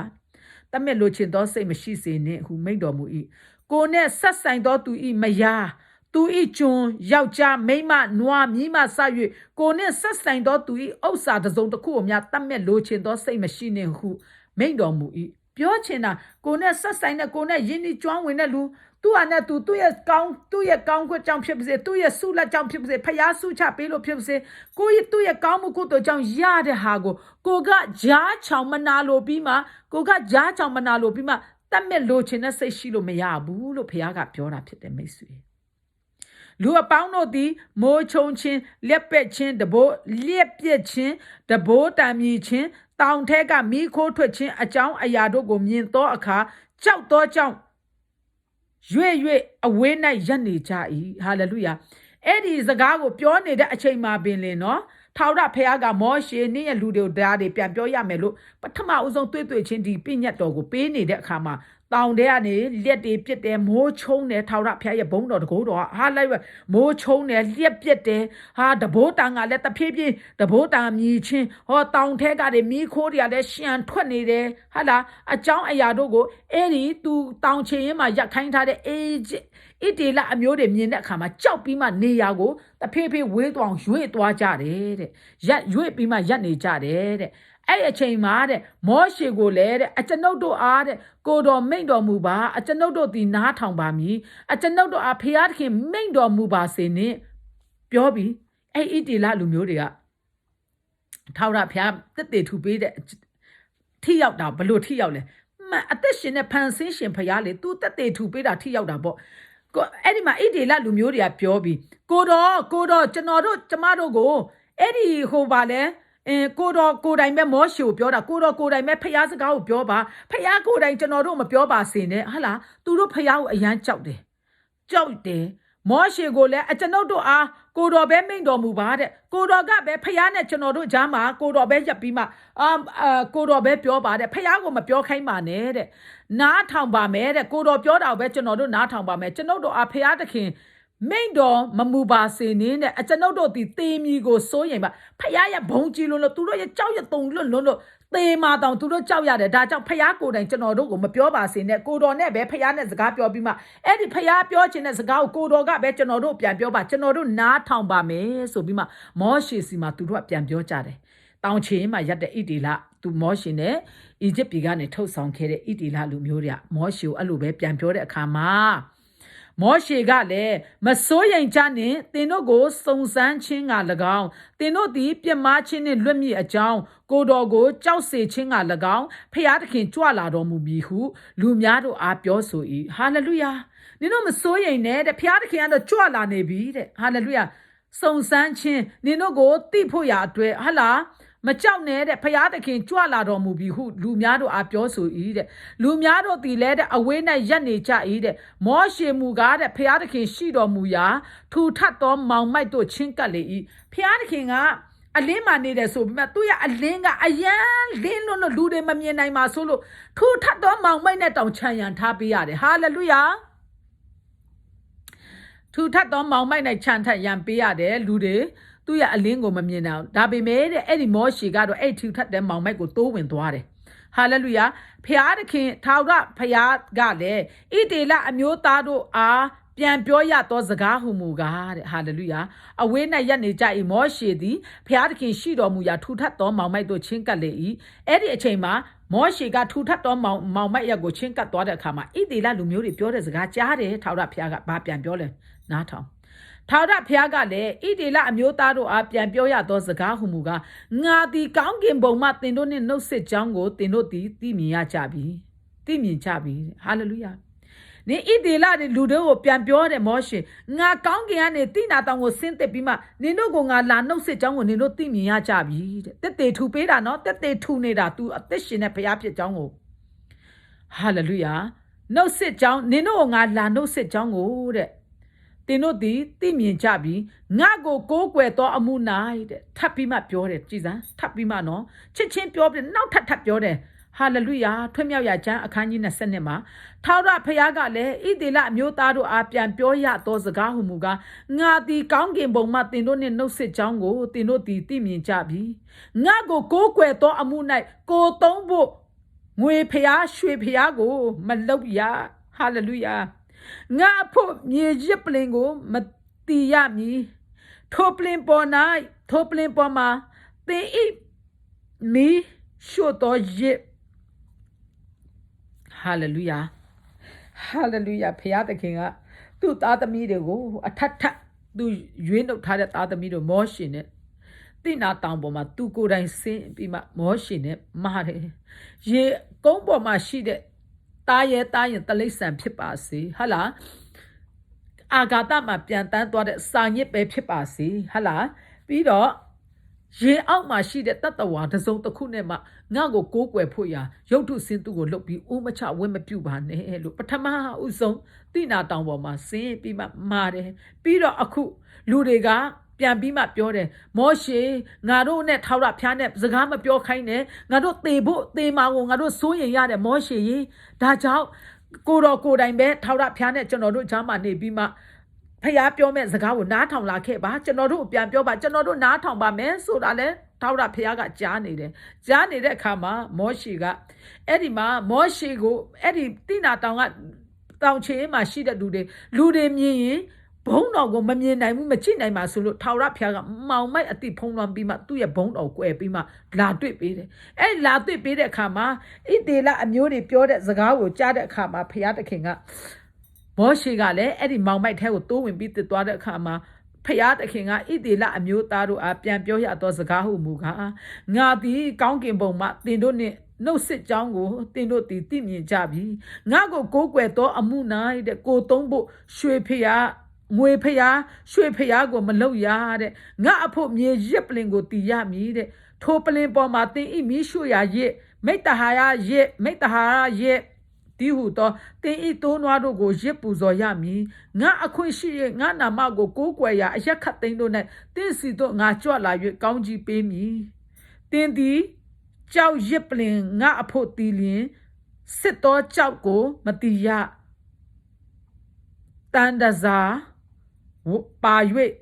တီတော်ရစ်ပလင်သည်ညဉ့်ညူးခြင်းရှိ၏တင်၌ရှစ်ဆရာအကြောင်းမထင်ပေါ်စေခြင်းကရစ်ပလင်ပေါ်တို့လေကားဖြင့်မတိရဟုမိန့်တော်မူ၏ဟာလေလုယာဒီအရာကိုအဆုံးထိတခန်းလုံးကျွန်မဘာဖြစ်လို့ပြန်ပြောရတာလဲဆိုရင်ဖယားသခင်ဖန်ဆင်းရှင်ဖယားတကယ်ရှိတယ်ဟာလာမောရှေနဲ့အီဂျစ်ပြည်မှာသူခေါ်လာခဲ့တဲ့ဣဒေလလူအမျိုးအပေါင်းတို့ကိုအကုန်လုံးကိုအဲ့ဒီမောရှေတယောက်တည်းကိုပဲသူထင်ရှားပြီးနှုတ်ဆက်ခဲ့တာမဟုတ်ဘူးဆိုတဲ့ဟာကိုလေလူတွေအခုမယုံကြည်သူသားသမီးများယုံကြည်သူသားသမီးများမရှင်းလင်းသေးတဲ့သားသမီးများရှင်းလင်းတဲ့သားသမီးများကိုသိစေခြင်းနဲ့ထာဝရဘုရားကဒါကြောင့်ဟာလေလုယာဒါကြောင့်မို့ဘုရားသခင်ကမောရှေနဲ့သူ့ရဲ့အီဂျစ်ပြည်ကခေါ်ခဲ့တဲ့လူတွေကိုတိနာတောင်ရဲ့ခြေရင်းမှာအကုန်လုံးဆင်းတွေ့ပြီးမီးနဲ့လွှမ်းပြီးမှဆင်းသက်ပြီးမှတွေ့ခဲ့တဲ့အကြောင်းကိုအဓိကပြောချင်တယ်အဲ့ဒီတွေ့လိုက်တဲ့အချိန်မှာမောရှေကိုအရင်ဦးဆုံးပြောတဲ့စကားကလည်းကျမတို့ယနေ့အချိန်ထိအတွက်အရေးကြီးပါတယ်ငါကိုကိုးကွယ်ဖို့ရရွှေဖျားငွေဖျားမလုပ်နဲ့အာဂါတမြေပေါ်ရေအောက်တတဝါတစုံတစ်ခုနဲ့မှတူတဲ့ရုပ်ထုစင်းသူကိုထုတ်ပြီးဥမချဝဲမပြုတ်နဲ့ငါကိုကိုးကွယ်ဖို့ရနင်တို့နဲ့ငါတိနာတောင်မှာဆင်းသွေးပြီးနှုတ်ဆက်ကြောင်းကိုနင်တို့သိကြပြီဒါကြောင့်မောရှေသူတို့ကိုနင်တို့ပြန်ပြောရမယ့်စကားကငါကိုကိုးကွယ်ဖို့ရအတွက်ရွှေဖျားငွေဖျားကိုမထုလုပ်ပါနဲ့ဟာလာမြေရက်ပလင်ကိုတီးပြီးမှသင်တို့ရဲ့တိုးနွားတလိษံနဲ့ရစ်ပူဇော်ပါအဲ့ဒီတော့ကဖျားသခင်ကမောရှေအဖြစ်ပထမဦးဆုံးဆင်းသက်နှုတ်ဆက်တဲ့အချိန်မှာသူပြောมาခဲ့တဲ့ထာဝရဘုရားရဲ့ပညတ်တော်ဖြစ်ပါတယ်ဒီအရာကအရန်အရေးကြီးပါတယ်သိဖို့အရန်အရေးကြီးတယ်မိတ်ဆွေဒါကြောင့်ပြောတာဖြစ်တယ်မိတ်ဆွေထာဝရဘုရားကတကယ်ရှိတယ်လူတွေကဘုရားကဘယ်မှာလဲဘုရားကတကယ်ရှိသလားတကယ်ရှိပါတယ်မိတ်ဆွေဟာလေလုယာဟာလေလုယာဟာလေလုယာဘုရားသခင်ကနော်တကယ်ကျမတို့ကိုအဲ့ဒီဣဒေလအမျိုးတွေကိုတိနာတောင်ချေရင်မှာတွေ့ခဲ့တဲ့ဟာဒီနေ့ထိကျမတို့ယူတတ်ဖို့ဖြစ်တယ်မိတ်ဆွေဟာလေလုယာဒါကြောင့်ဖျားသခင်တကယ်ရှိတဲ့အကြောင်းကိုတက်သေးထူပြီးမှဒီထွတ်မြောက်ရာကျမ်းအခန်းကြီး19အငယ်17ကနေ26ထိပြန်လည်ပြီးမှတိုက်ကြွေးတဲ့အခါမှာထာဝရဘုရားကတကယ်ရှိတယ်သူထင်ရှားတယ်မီးနဲ့ထင်ရှားပြီးလူတွေကိုနှုတ်ဆက်ခဲ့တယ်နှုတ်ဆက်ပြီးမှထာဝရဘုရားကတကယ်မကြိုက်မနစ်တဲ့ဆုံးလူတွေကိုမောက်မားမှာအဆိုးဆုံးကရုတ်ထုစင်းသူတတဝါအထက်အာဂါတတတဝါမြေပေါ်မှာရှိတဲ့တာရဲတာရင်တလိษံတတဝါရေအောက်တတဝါရွှေငွေနဲ့လောက်တဲ့အရာသူ့ကိုချီးမွမ်းဖို့ရာရုတ်ထုစင်းသူကိုဥမချဝင့်မပြုတ်ဖို့ရတဲ့နံပါတ်1ဘုရားကမာထားခဲ့ပါတယ်မိတ်ဆွေအဲ့ဒါကိုအထက်ထပ်ပြီးပြောနေတာကျမချစ်တဲ့ညီကိုမောင်နှမများကျမချစ်တဲ့ညီကိုမောင်နှမရွှေမျိုးသားရဲ့အတိုင်းဝိုင်းများတငယ်ချင်းအပေါင်းအသင်းများအဖေအမေမိဘဘိုးဘွားများလဲအဲ့ဒီအထဲမှာတော်များများကြီးရှိနေလို့ကျမကိုဖခင်ကကျမရဲ့နှုတ်ရှာပတ်သက်ကိုတုံးပြီးအထက်ထပ်ပြောခိုင်းနေပါတယ်မိတ်ဆွေဟာလေလုယာဒီနေ့ဒီတမန်တရားကစစ်မှန်တဲ့တမန်တရားဖြစ်ပါတယ်မိတ်ဆွေဟာလေလုယာ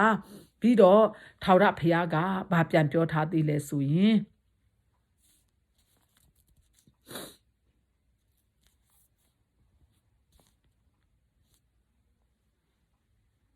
ကျ ကျွန်တော်ကျမတို့ကိုထာဝရဘုရားကဘာပြောထားလဲ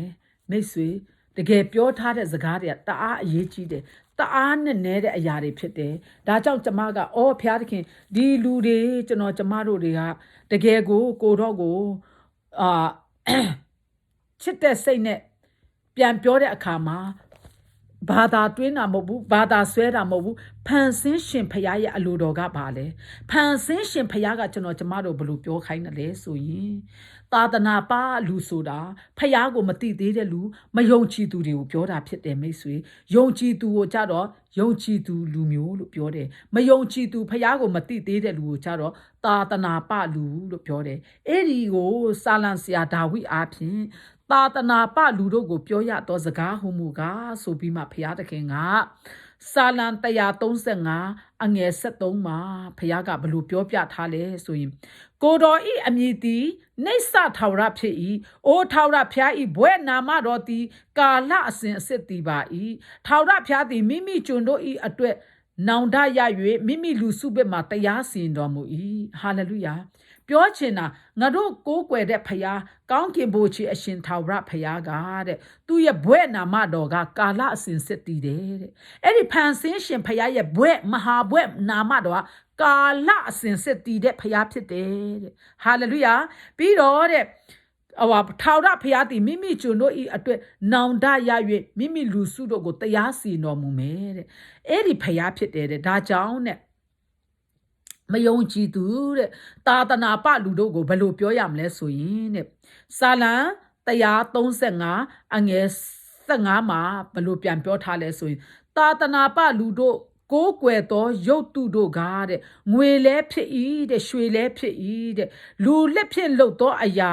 ပေသည်တဲ့ထိုရုပ်တုတို့သည်တဲ့နှုတ်ရှိ၍စကားမပြောတတ်တဲ့မျက်စိရှိ၍မမြင်တတ်တဲ့နားရှိ၍မကြားတတ်တဲ့သူတို့ပါဇက်၌လဲတဲ့ထွက်သက်ဝင်သက်မရှိပါတကားတဲ့ဟာလေလုယာသာသနာပလူတို့ကိုပြောပါတဲ့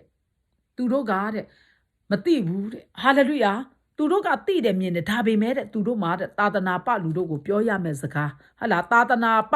လူတို့ကိုးကွယ်တဲ့ရုပ်တုကတဲ့ငွေလဲဖြစ်တယ်တဲ့ရွှေလဲဖြစ်တယ်တဲ့လူလက်ဖြင့်လူရဲ့လက်နဲ့လှုပ်တယ်တဲ့ရုပ်တုဖြစ်တယ်တဲ့သူတို့မှာတဲ့နှုတ်ရှိတယ်ဒါပေမဲ့စကားမပြောတတ်ဘူးတဲ့မျက်စိရှိတယ်တဲ့မမြင်တတ်ဘူးတဲ့နားရှိတယ်တဲ့မကြားတတ်ဘူးတဲ့သူတို့ပါဇက်၌ကလည်းတဲ့ထွက်သက်ဝင်သက်မရှိဘူးတဲ့သာသနာပလူတို့သူတို့ကိုးကွယ်နေတဲ့ရုပ်တုစင်းသူကဟာလေလုယာဖန်ဆင်းထားတဲ့အရာတွေဖြစ်တယ်တဲ့ဟာလေလုယာဒါကြောင့်တဲ့ထွက်သက်ဝင်သက်မရှိပါတကားတဲ့လှုပ်တော်သူလဲအတူတူတဲ့ကိုးစားတော်သူအပေါင်းတို့လဲအတူတူပါတကားတဲ့လှုပ်တဲ့လူကလည်းအဲ့ဒီရုပ်တုကိုလှုပ်တဲ့လူလဲလူပဲတဲ့ဟာလားအဲ့ဒီရုပ်တုကလည်းလူကပဲလှုပ်တာတဲ့ဆိုတော့လှုပ်တဲ့လူနဲ့ကိုးကွယ်တဲ့လူတွေနဲ့အတူတူပဲတဲ့ဟာလေလုယာအတူတူပဲတဲ့အိုဣဒေလအမျိုးထာဝရဘုရားကတဲ့ကိုကောင်းကြီးပေးလို့တဲ့အိုအာယုံအမျိုးအနွယ်တဲ့ထာဝရဘုရားကိုကောင်းကြီးပေးလို့တဲ့အိုလေဝိအမျိုးအနွယ်တဲ့ထာဝရဘုရားကိုကောင်းကြီးပေးလို့တဲ့ထာဝရဘုရားကိုကြောက်ရွံ့တော်သူတို့ထာဝရဘုရားကိုကောင်းကြီးပေးကြလို့တဲ့ယေရှုစလေမြို့မှာကျင်းဝတ်တော်မူသောထာဝရဘုရားသည်ဇိအုန်တောင်ပေါ်မှာတဲ့မင်္ဂလာရှိတော်မူစေတည်းဟာလေလုယာပြောချင်တာကရှင်းပါတယ်နော်ရုပ်တုကိုလှုပ်တဲ့လူကလည်းလူပဲကိုးကွယ်တဲ့လူကလည်းလူပဲဆိုတော့လူအတူတူပဲတဲ့အဲ့ဒီလူတွေကတော့တဲ့ဘုရားသခင်ကနော်မနစ်တော့အခုနပထမဦးဆုံးမှာပြောပြီးပြီရွှေဖျားလဲဖြစ်တယ်ငွေလဲဖြစ်တယ်လူလက်ဖြင့်ရုပ်တဲ့ရုပ်တုစင်းတုတွေကိုမကိုးကွယ်ဖို့ဘုရားသခင်ကအကြိမ်ကြိမ်ပြောခဲ့ပြီးဖြစ်တယ်မိတ်ဆွေဒါကြောင့်ဘုရားသခင်ကရုပ်တုကိုလှုပ်တော်သူအပေါင်းတို့သည်အချီးနှီးတက်တက်ဖြစ်ကြတယ်ဟာလေလုယာဒါကြောင့်အဲ့ဒီနေရာလေးကိုပြောချင်တယ်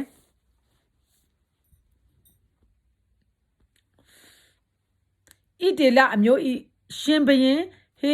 ရှာယအခန်းကြီး44အငယ်6ဖြစ်တယ်အဲ့ဒါကိုလေ့လာကြရအောင်အတူကဣဒေလအမျိုးဤရှင်ဘရင်ထာဝရဘုရားဣဒေလအမျိုးကိုရွေးနှုတ်သောကောင်းကင်ဘိုးချေထာဝရဘုရားမိန့်တော်မူသည်ကငါသည်အဦးဆုံးသောသူနောက်ဆုံးသောသူဖြစ်ငါမတပါအခြားသောဘုရားမရှိဟာလေလုယာရှေးလူမျိုးကိုငါခန့်ထားသည်မှစ၍ ngà kẻ to abe tu ti I amu do go ngà apho kho yue thok pho si yin nai mi ni hallelujah ဖြစ်ဆဲသောအမှုနှင့်ဖြစ်လက်တန်သောအမှုတို့ကိုလူတို့အားဖော်ပြကြစေဟာလေလုယာငါကားတဲ့ရှေးကဘာအစစ်စစ်အခုကဘာငါပဲတဲ့ငါမတပါအခြားသောဖျားမရှိဘူးတဲ့ဒါကြောင့်တဲ့ငါမတပါအခြားဖျားမရှိဘူးတဲ့ရှေးလူမျိုးကိုလည်းငါခန့်ထားတယ်တဲ့ဟာလားထားဒီမှာစရွေးတဲ့ငါကိုတဲ့သူတို့တဲ့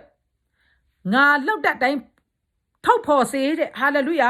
ထုတ်ဖော်စီရင်နိုင်မည်နီးတဲ့အဘဲသူတဲ့ငါအဖို့ခေါ်ထုတ်နိုင်မည်နီးတဲ့ငါလောက်တဲ့အတိုင်းဘသူကားတဲ့ငါအဖို့ထုတ်ဖော်နိုင်မှာလဲတဲ့စီရင်နိုင်မည်နီးတဲ့ဖြစ်ဆဲသောအမှုဖြစ်လာမဲ့အမှုတဲ့ဟာလားဖြစ်လက်တန့်သောအမှုတို့ကိုသူတို့အားဖော်ပြကြစေတဲ့ဟာလေလုယာမစိုးရင်ကြနဲ့မကြောက်ကြနဲ့အထက်ကငါဟောပြောပြသည်မဟုတ်လောတင်တို့သည်ငါဤတသက်ဖြစ်ကြ၏ငါမတပါအခြားသောဘုရားသခင်ရှိတယ်လို့ငါမတပါအခြားသောမူလအမြင့်တစုံတဦးမြငါမသိတဲ့ဟာလေလုယာဘုရားသခင်ကပြောနေတယ်ဖန်ဆင်းရှင်ဘုရားကဟေရှာယအခန်းကြီး44အငယ်6ကနေခွန်8မှာဘာပြောထားလဲဆိုငါကအဦးဆုံးသောသူနောက်ဆုံးသောသူဖြစ်တယ်တဲ့ငါမတပါအခြားသောဘုရားမရှိဘူးတဲ့ဖြစ်ဆဲအမှုဖြစ်လက်တန်သောအမှုတဲ့ငါပဲစီရင်တယ်ရှေးလူတွေကိုလည်းငါပဲဖြစ်တယ်တဲ့ငါပဲခန့်ထားတယ်တဲ့ဟာလေလုယာဒါကြောင့်တဲ့အခြားသောဖျားသခင်ရှိတယ်မရှိဘူးဆိုတာနင်တို့ကငါရဲ့တသက်ဖြစ်တယ်တဲ့ဟာလေလုယာငါမတပါအခြားသောမူလအမြင့်ရှိသလားတဲ့တစုံတဦးကိုမှငါအခုချိန်ထိမတွေ့ဘူးတဲ့ဟာလေလုယာဒါကြောင့်မိတ်ဆွေ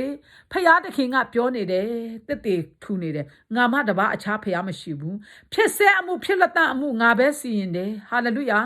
ငါမတပါအခြားသောဖျားမရှိဘူးလို့ပြောနေတယ်ဖြစ်မိတ်ဆွေပြီးတော့ဗာပြန်ပြောသေးတယ်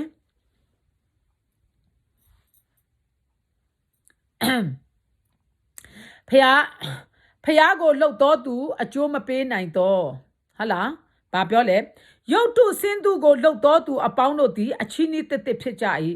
ဒီရုပ်တုစင်းသူကိုလှုပ်တဲ့လူဟာတဲ့အချီးနီးအတစ်တစ်ပဲဖြစ်လာမယ်တဲ့ဟာလားအကျိုးကိုမပေးနိုင်ဘူးတဲ့ဒါကျမပြောတာမဟုတ်ဘူးအခုပြောအသုံးတော်ခန္ဓာဒီနှုတ်ရှာပါဇက်ပဲသုံးတာဒီတမန်ကျမ်းစာထဲမှာဟေရှာယအခန်းကြီး44ထဲမှာ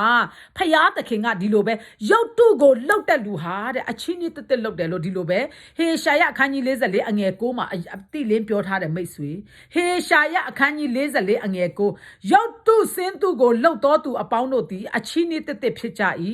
သူတို့နှမျောသောအရာတို့သည်အကျိုးကိုမပေးနိုင်ကြငါတို့သည်မမြင်တတ်နားမလဲတတ်ဟုရှစ်ဆရာအကြောင်းကိုယ်တိုင်တက်သေးခံကြ၏တဲ့ဟာလေလုယာဖယားကိုလှုပ်တော်သူအကျိုးမပေးနိုင်သောရုပ်တုစင်းသူကိုတွန်းတော်သူလူကအဘယ်သူနည်းဟာလေလုယာရုပ်တုစင်းသူကိုလှုပ်နေတဲ့လူနင်းဘယ်သူလဲတဲ့နင်ကဖယားလားတဲ့နင်ဖယားရုပ်တုစင်းသူကိုလှုပ်ရအောင်နင်ကဖယားလားတဲ့ဟာလေလုယာအကျိုးမပေးနိုင်တဲ့ဖယားဟာလေလုယာအချင်းနှစ်သက်ကိုနေလုံနေတယ်လို့ဖခင်ကဟေရှာယအခန်းကြီး44အငယ်9မှာပြောထားပါတယ်မိတ်ဆွေဟာလေလုယာ37မှာပြောထားတယ်ဒါကြောင့်မို့ထိုသူအပေါင်းအဖော်ရှိသမျှတို့သည်ရှစ်ကြလိမ့်မည်တဲ့အဲ့ဒီရုပ်တုကိုလှုပ်တဲ့လူမှန်သမျှဟာအရှစ်ကွဲလိမ့်မယ်တဲ့ဖခင်ကအတိလင်းပြောထားတယ်နော်ကိုရုပ်တုစင်းတုကိုသူ့တပားမောင်မားဆရာအတွက်လှုပ်နေလားတပြိုင်နက်တည်းအရှစ်ကွဲရလိမ့်မယ်တဲ့ဟာလေလုယာ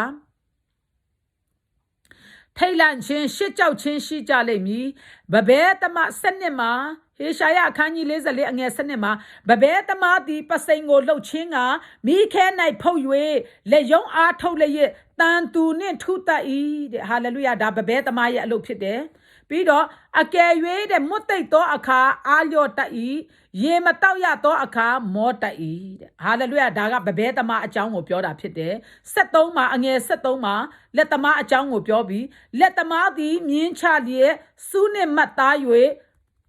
လက်သမားဒဇာနှင့်လှုပ်ပြီးလျင်အိမ်၌နေစေခြင်းကကွန်ပါနှင့်ရေးသား၍လူအတရေပါအောင်လူပုံတံနှင့်အညီထုလုပ်တတ်၏ကိုအဖို့အလို့ငါအာရပင်တို့ကိုခုတ်၍ကုပယုပင်တပိတ်ပင်တို့ကိုရွေးယူသဖြင့်တောပင်အမျိုးမျိုးတို့ကိုစီးဖူးတတ်၏အာရပင်ကိုစိုက်၍မိုးရေလဲမွေတတ်၏လူ300ထင်းဖြစ်၏ဟာလေလုယာပြောချင်တာ let the babeta maya aloka di lo look there. Or let the maya aloka di lo look there. Compane mingo chapima, luyo pong the tango, twin bima. Hala. Tu a look at there, let the maga. Hallelujah. Luyo go twin bima look there. Beat up baby and pure so ye. Count up in, add up in, two per you pin. The baby no go, the way you be mad, the topping a mumio to go seafood, the topping a mumio to count out the shabby ma, to God let the maga, seafood, the sharp with the su sound upon all, beat all that to God, the pan, Lu Tong Yan, Timpe, 82 sha seafood had up in the tariga, a young Lu Tong Yan Timpe. No, now the car, Lule, usually milon tai, Timpe the car jump, Chanaka. Me mwe bi ma thin me mwe long ne de me long ne de ta phan me mwe yue mong ko paung tai pi do ai di tit pin ko thin lok de thin ne me long ne pi ta phan me tong pi do ta phan me mwe bi ma mong lok de ai di thin ne tit pin thin ne mong ko paung tai ta phan naut ta chain ne phaya ko lok yue ko kwai tai ha di tit pin ta khu the ko tu piu pin the bai pin ne edi pin ne ko si pu de sha phwe de su saung ne pathama u song edi let tama ba lok le thin site de thin site pi ma mi chan no mi long ne de ai let tama ga no edi tit pin ko now du taya akha ma de mi mwe pi ma mi long ne du taya akha ma mong lok pho thin site de mong lok de ai thin ne mi mwe de tataya akha ma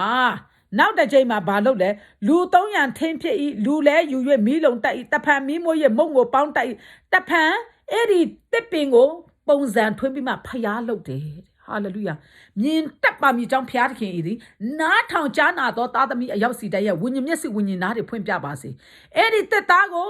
သူ့ပြုတ်ပင်နဲ့တပိတ်ပင်တွေကိုအဲ့လက်သမားကစုတယ်စီးဖူးတယ်စီးဖူးပြီးမှပထမဦးဆုံးထင်းဆိုင်တယ်မီးလုံးတယ်နောက်တစ်ခါထင်းဆိုင်တယ်ဘာလုပ်တာလဲမုံလုပ်တယ်အဲ့ဒါမုံလုပ်ဖို့ထင်းဆိုင်တယ်နောက်တစ်ခါပြန်ပြီးမှလက်သမားတစားနဲ့ဖျားရုပ်ထုတယ်ဟာလေလုယာ3မျိုးရှိပြီလူ300ထင်းဖြစ်တယ်အဲ့ဒီတပိတ်ပင်တွေတစ်ပင်တွေကလူ300ထင်းဖြစ်တယ်နောက်တစ်ဖန်ယူရွက်မီးလုံတတ်တယ်မီးမွေးပြီးမှနောက်တစ်ဖန်မီးမွေးရွက်မုံကိုပေါင်းတတ်တယ်တစ်ဖန်ဖျားကိုလှုပ်ရွက်ကိုးကွယ်တတ်၏ဟာလေလုယာရုပ်တုကိုထုလှုပ်၍ရုပ်တုရှေ့မှာပြက်ဝတ်တတ်၏ဟာလေလုယာအဲ့ဒီ तू ကမီးလဲမွေးတယ်ထင်းလဲမီးလဲလုံတယ်မုံလဲလုံတယ်ဖျားကိုသူ့ကိုယ်တိုင်လှုပ်ပြီးမှအဲ့ဒီထင်းကိုဖျားဆိုပြီးမှသူ့ရှေ့မှာပြန်ပြီးမှဝတ်ပြုကိုးကွယ်တယ်တဲ့အဲ့ဒီလူကနော်ဘလောက်ထိဝိညာဉ်မျက်စိအပိတ်ခံရတယ်ဆိုတော့ဖျားဖွင့်ပြနေတယ်ဟာလေလုယာတသားတစ်ပိုင်းနဲ့မိမွေးတတ်၏တစ်ပိုင်းနဲ့အမဲသားကိုချစ်၍စားတတ်၏ဖောက်ကင်ပြီးမှဝါစွာစားတတ်၏တဖန်မီးလုံ၍အဲငါနွေးပြီဟုဆိုတတ်၏မီးကိုတွေးပြီဟုဆိုတတ်၏ကြံသောတပိုင်းကိုလည်းယူ၍ရုပ်တုတီးဟုသောဖျားကိုလှုပ်တတ်၏ထိုရုပ်တုရှေ့မှာပြတ်ဝတ်၍ကိုးကွယ်တတ်၏ကိုတော်သည်အကျွန်ုပ်၏ဖျားဖြစ်တော်မူ၏အကျွန်ုပ်ကိုကယ်တင်တော်မူပါဟု၍ဆုတောင်းတတ်၏တဲ့ဟာလေလုယာဟာလေလုယာဖျားသခင်ကဒီဝိညာဉ်မျက်စိဝိညာဉ်နာမဖွင့်တတ်တဲ့မဖွင့်တဲ့လူတိုင်းကဒီနေရာမှာရောက်နေတာမိတ်ဆွေဟာလေလုယာ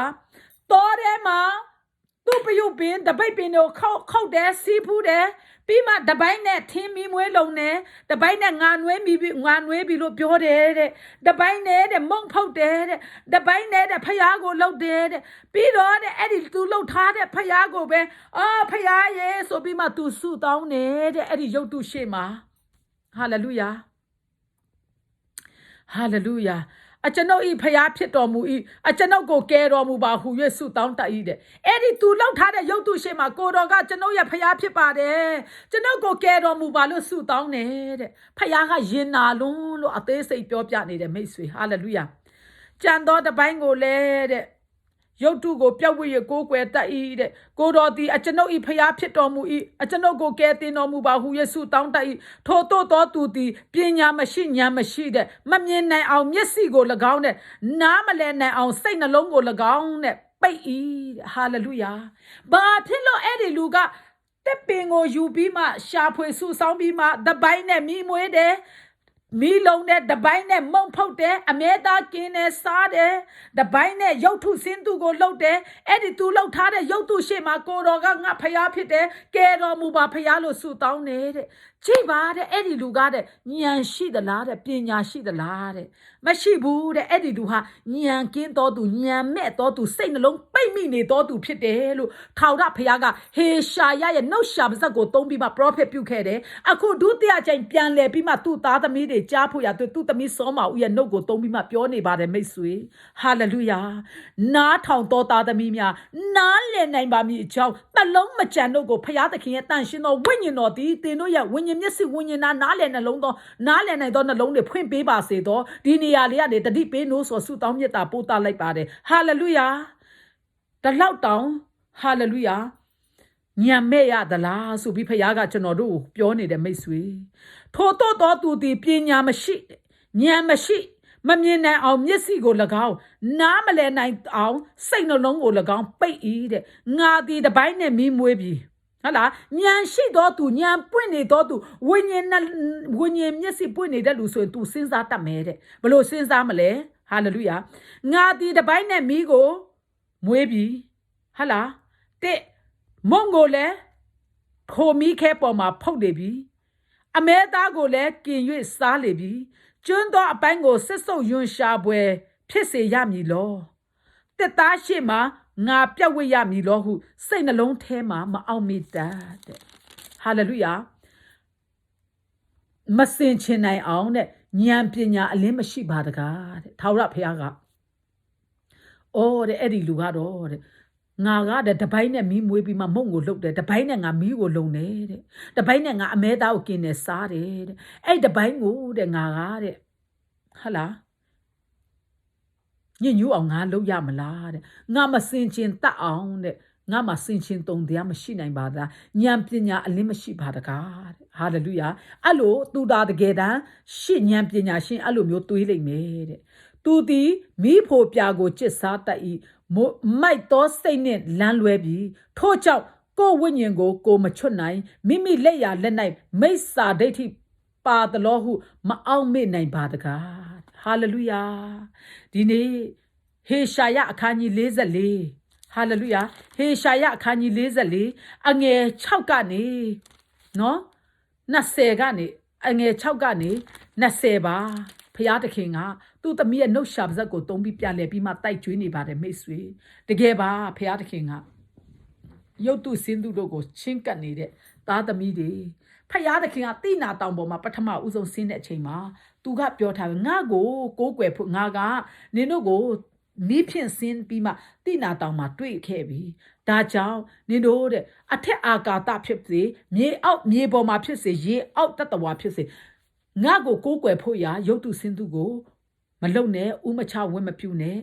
ပြီးတော့နောက်ထပ်တစ်ချိန်မှာပြန်ပြောတယ်ငါကိုကိုးကွယ်ဖို့ရာနင်တို့ရွှေဖျားငွေဖျားကိုမလုံနဲ့လို့ထာဝရဘုရားကပြောနေတယ်ဟာလေလုယာဒါကြောင့်ဘုရားသခင်ကဘာပြောလဲအဲ့ဒီရုပ်တုစင်းသူကိုကိုးကွယ်နေတဲ့လူကိုထာဝရဘုရားကဘာပြောခိုင်းနေလဲဆိုလို့ရှိရင်ဟေရှာယအခန်းကြီး45အငယ်15မှာအိုဣတေလအမျိုးဤဖျားသခင်ကဲတင်တော်မူသောဖျားဟာလေလုယာအဲ့ဒါကြောင့်မို့တဲ့အိုဣတေလအမျိုးဤဖျားသခင်ကဲတင်နိုင်တော်မူသောဖျားကိုတော်တီကိုထင်ရှားစွာပြတော်မူသောဖျားမဟုတ်ဘူးတဲ့ဟလာအေရှာယအခန်းကြီး45အငယ်15မှာပြောထားတယ်မိတ်ဆွေပြီးတော့ဘာပြန်ပြောသားလဲဆိုရင်ဖျားသခင်သည်ထင်ရှားစွာပြတော်မူသောဖျားသခင်ဖြစ်တော်မူ၏ဟာလေလုယာရုပ်တုကိုလှုပ်တော်သူအပေါင်းတို့သည်ရှစ်ကြောက်၍မိန်မောသွေဝေကြမည်အရှစ်ကွဲ၍တပြိုင်နက်ဆုတ်သွားရကြလိမ့်မည်ဣတေလအမျိုးမူကားထာဝရဘုရားအားဖြင့်ထာဝရကယ်တင်ခြင်းသို့ရောက်၍သင်တို့သည်ရှစ်ကြောက်ခြင်းမိုင်တွေခြင်းကဘာအစစ်စစ်ကင်းလွတ်ကြလိမ့်မည်ပြောချင်တာကရုပ်တုစင်းသူကိုလှုပ်တဲ့လူတွေအားလုံးကတဲ့တပြိုင်နက်တည်းအရှက်ကွဲရမယ်မိန်မောသွေဝေရမယ်တပြိုင်နက်တည်းဆုတ်သွားကြရလိုက်မယ်တဲ့ပြောချင်တာဖျားသခင်ကိုမကိုးကွယ်တဲ့ရုပ်တုစင်းသူကိုကိုးကွယ်နေတဲ့လူဟလာ Eri Ludego Payaga Dima, He Shaya Akani Lizanga, Ange, Setchauma, Babio Tale Sui, Sanga Setchau Sakoma, Babio Tale Sui. Yotu Sindu go look that do, Yotu Sindu go where the Luha, the blind main motto will be a ship where be so toya the Chengala Yaula me. Hallelujah. Piro, Itela Amyo yet, Taura Payago, Api. Itela Amyoga door, Taura Piago Yochi, the Amyoga door, Tawara. Getting Chindo Yao Yetino, the shit out Chimashibu, Gaba assisted Lunying Chanda Yale made. Gaba assisted shit out Chin and Kiluya Jale made. Mind to a chin and Gaba assisted Kilu Jayale made. Hallelujah. Gaba assisted shit out chin. Mind to a chin and Gaba assisted Kiluya Jale made. Taurap Yawo Yonchi de Lu. Pansation Payawo sharded Lu. Pansation Payawo Yonchi de Luo. Dilo Myobe built hard and Misui. Da Jao Misui Payat the king, Janet the Yao, Yuba, Lela ba, hallelujah, Daha, Yotu Sindu go look at Lu, Yotu Sindu go where Meluha, the Gaba assist. A ship wedging, mind to a chin, the blind test so doya me, look Piatic and the deep in the Dajao. He Shaya, Kanye Nazale, again a Setema, Tauda Piaga. Na se ma ba pian pyo tha de so yin tin do di si we yue la ja lo de nin do de si we pi ma la khe ja de thaw ra phya si ma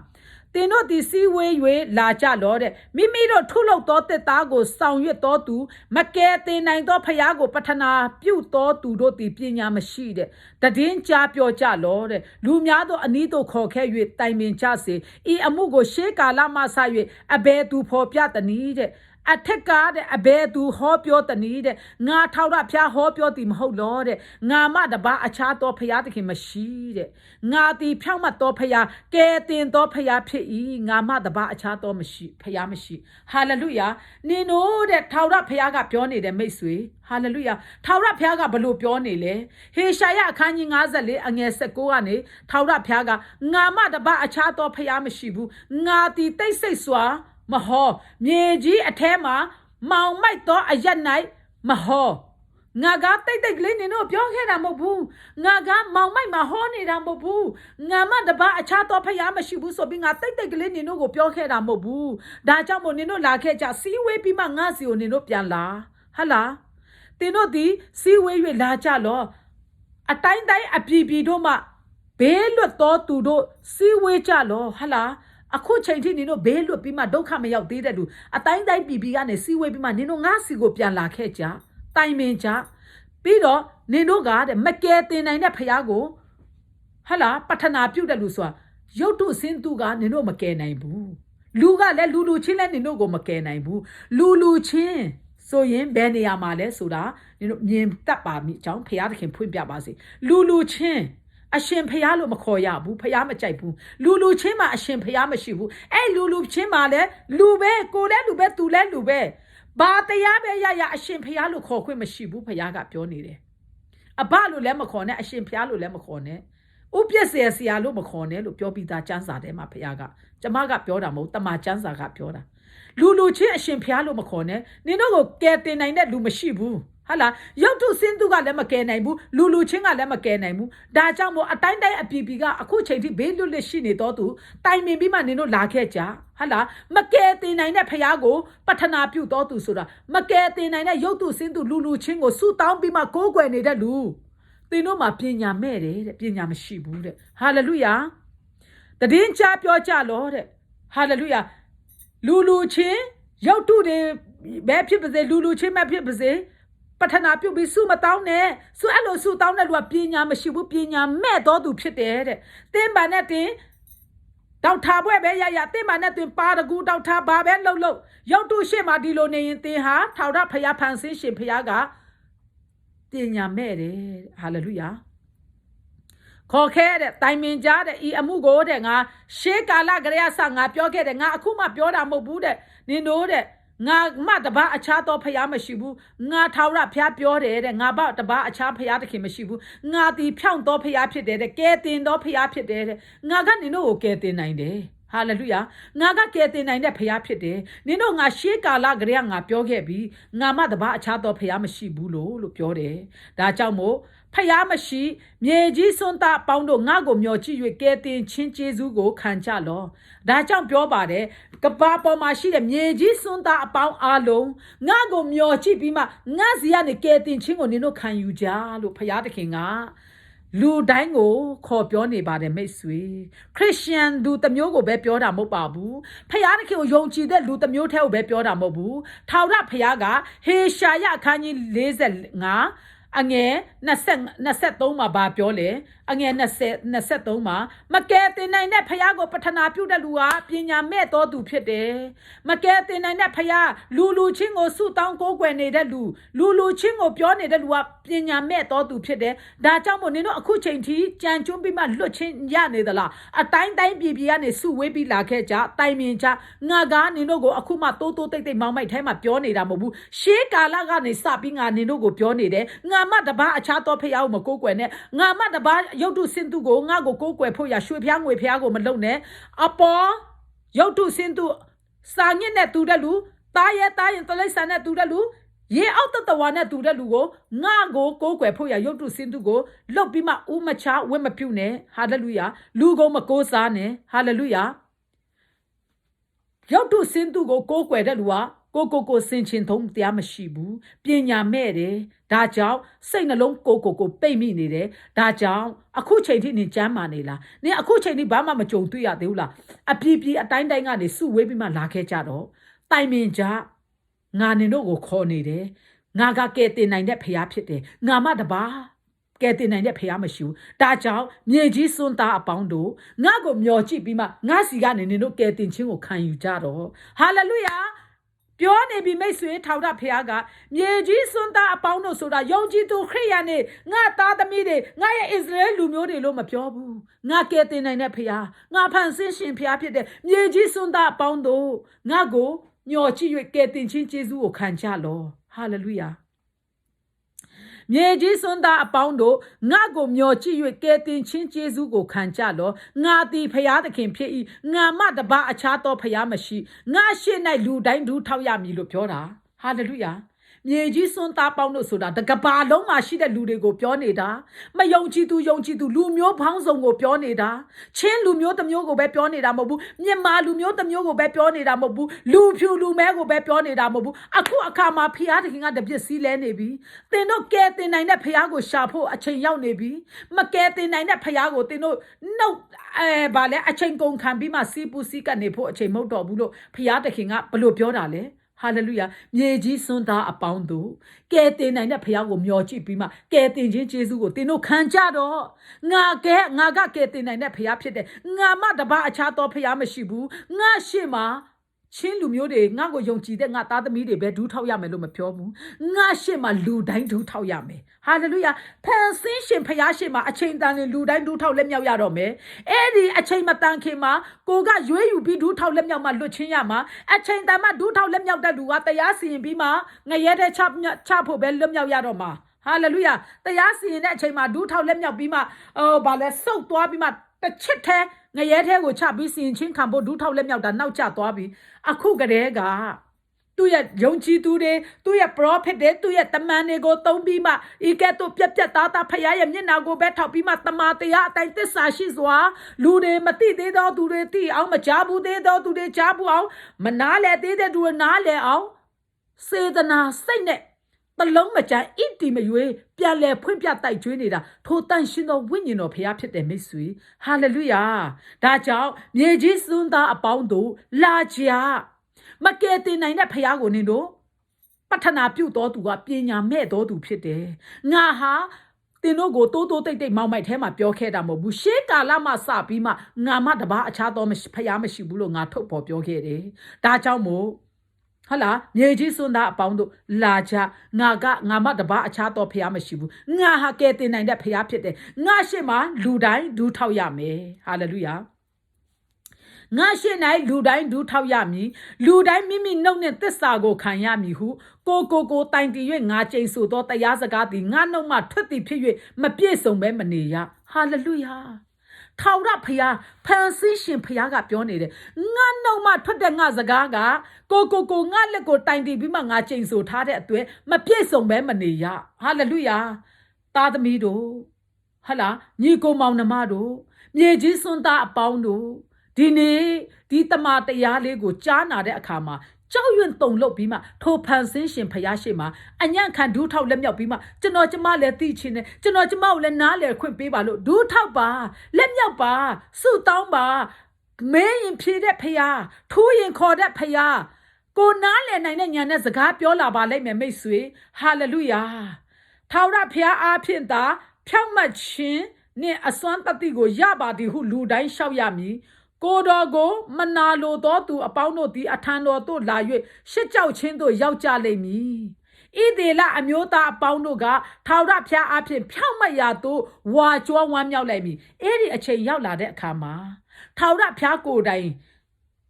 လာတဲ့အခါမှာတော့တရားစီရင်ခြင်းဖြစ်သွားပြီဟလာဒါကြောင့်ဘုရားသခင်ကပြောတယ်ကိုတော်ကိုမနာလိုသောသူဆိုတာမယုံကြည်သောသူ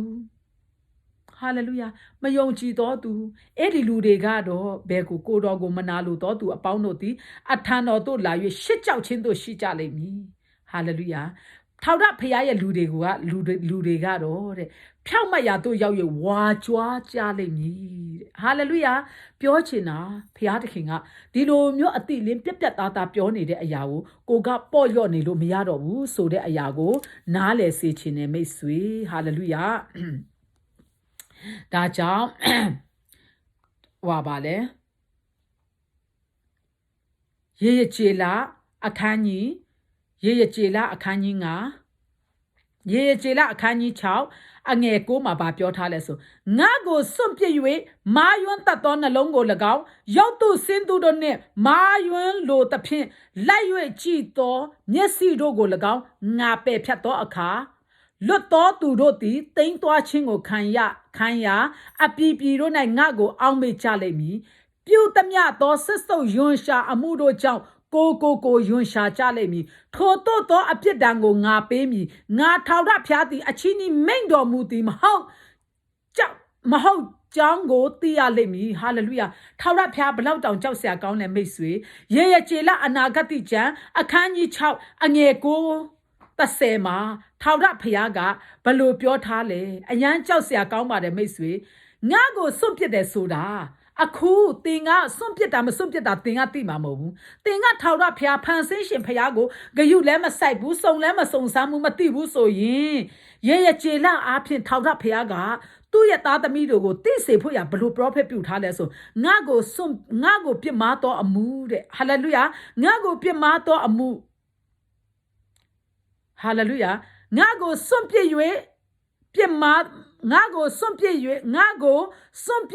မာယွန်းတတ်သောနှလုံးကို၎င်းတဲ့ဟာလေလုယာထာဝရဘုရားကိုမယုံကြည်မကိုးကွယ်ဘဲနဲ့စွန့်ပစ်ပြီးမှမာယွန်းတတ်တဲ့စိတ်နှလုံးပိုင်ရှင်သားသမီးတွေကို၎င်းဟာလေလုယာ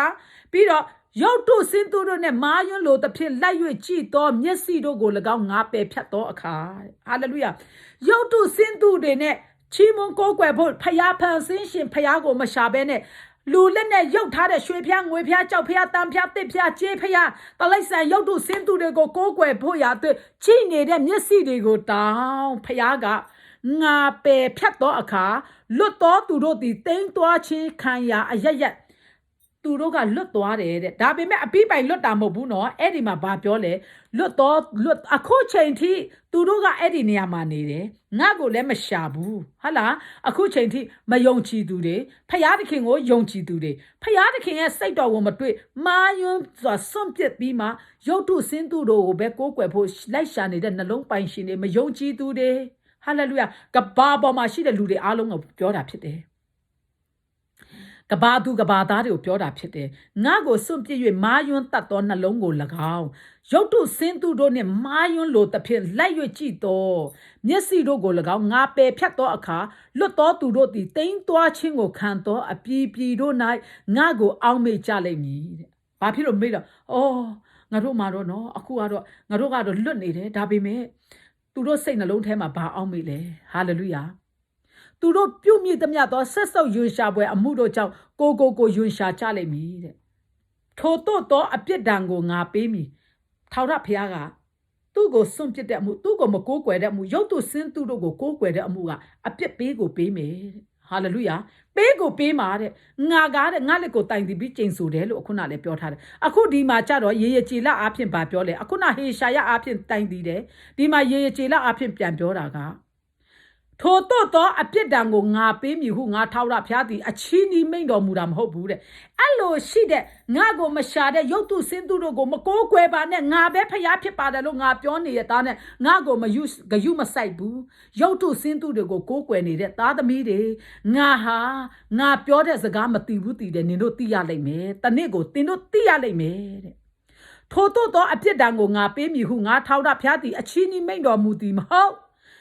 Mahau jango tino di tia chale mire. Nga yotu sindu go kwe to nga dansi mano.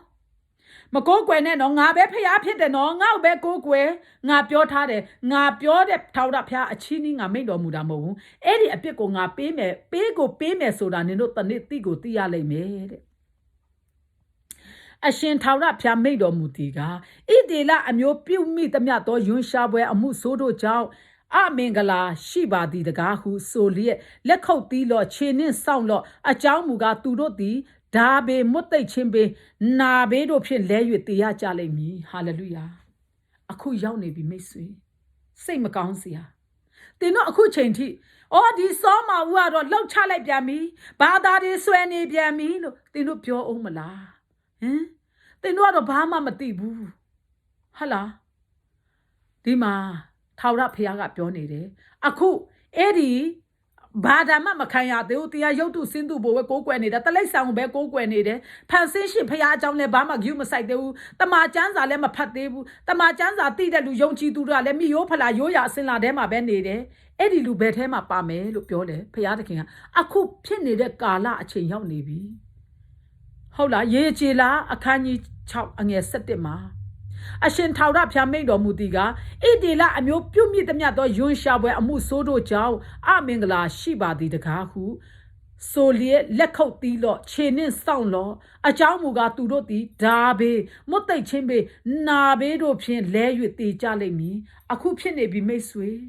A coo, a star count bargin be lay out la me, hallelujah.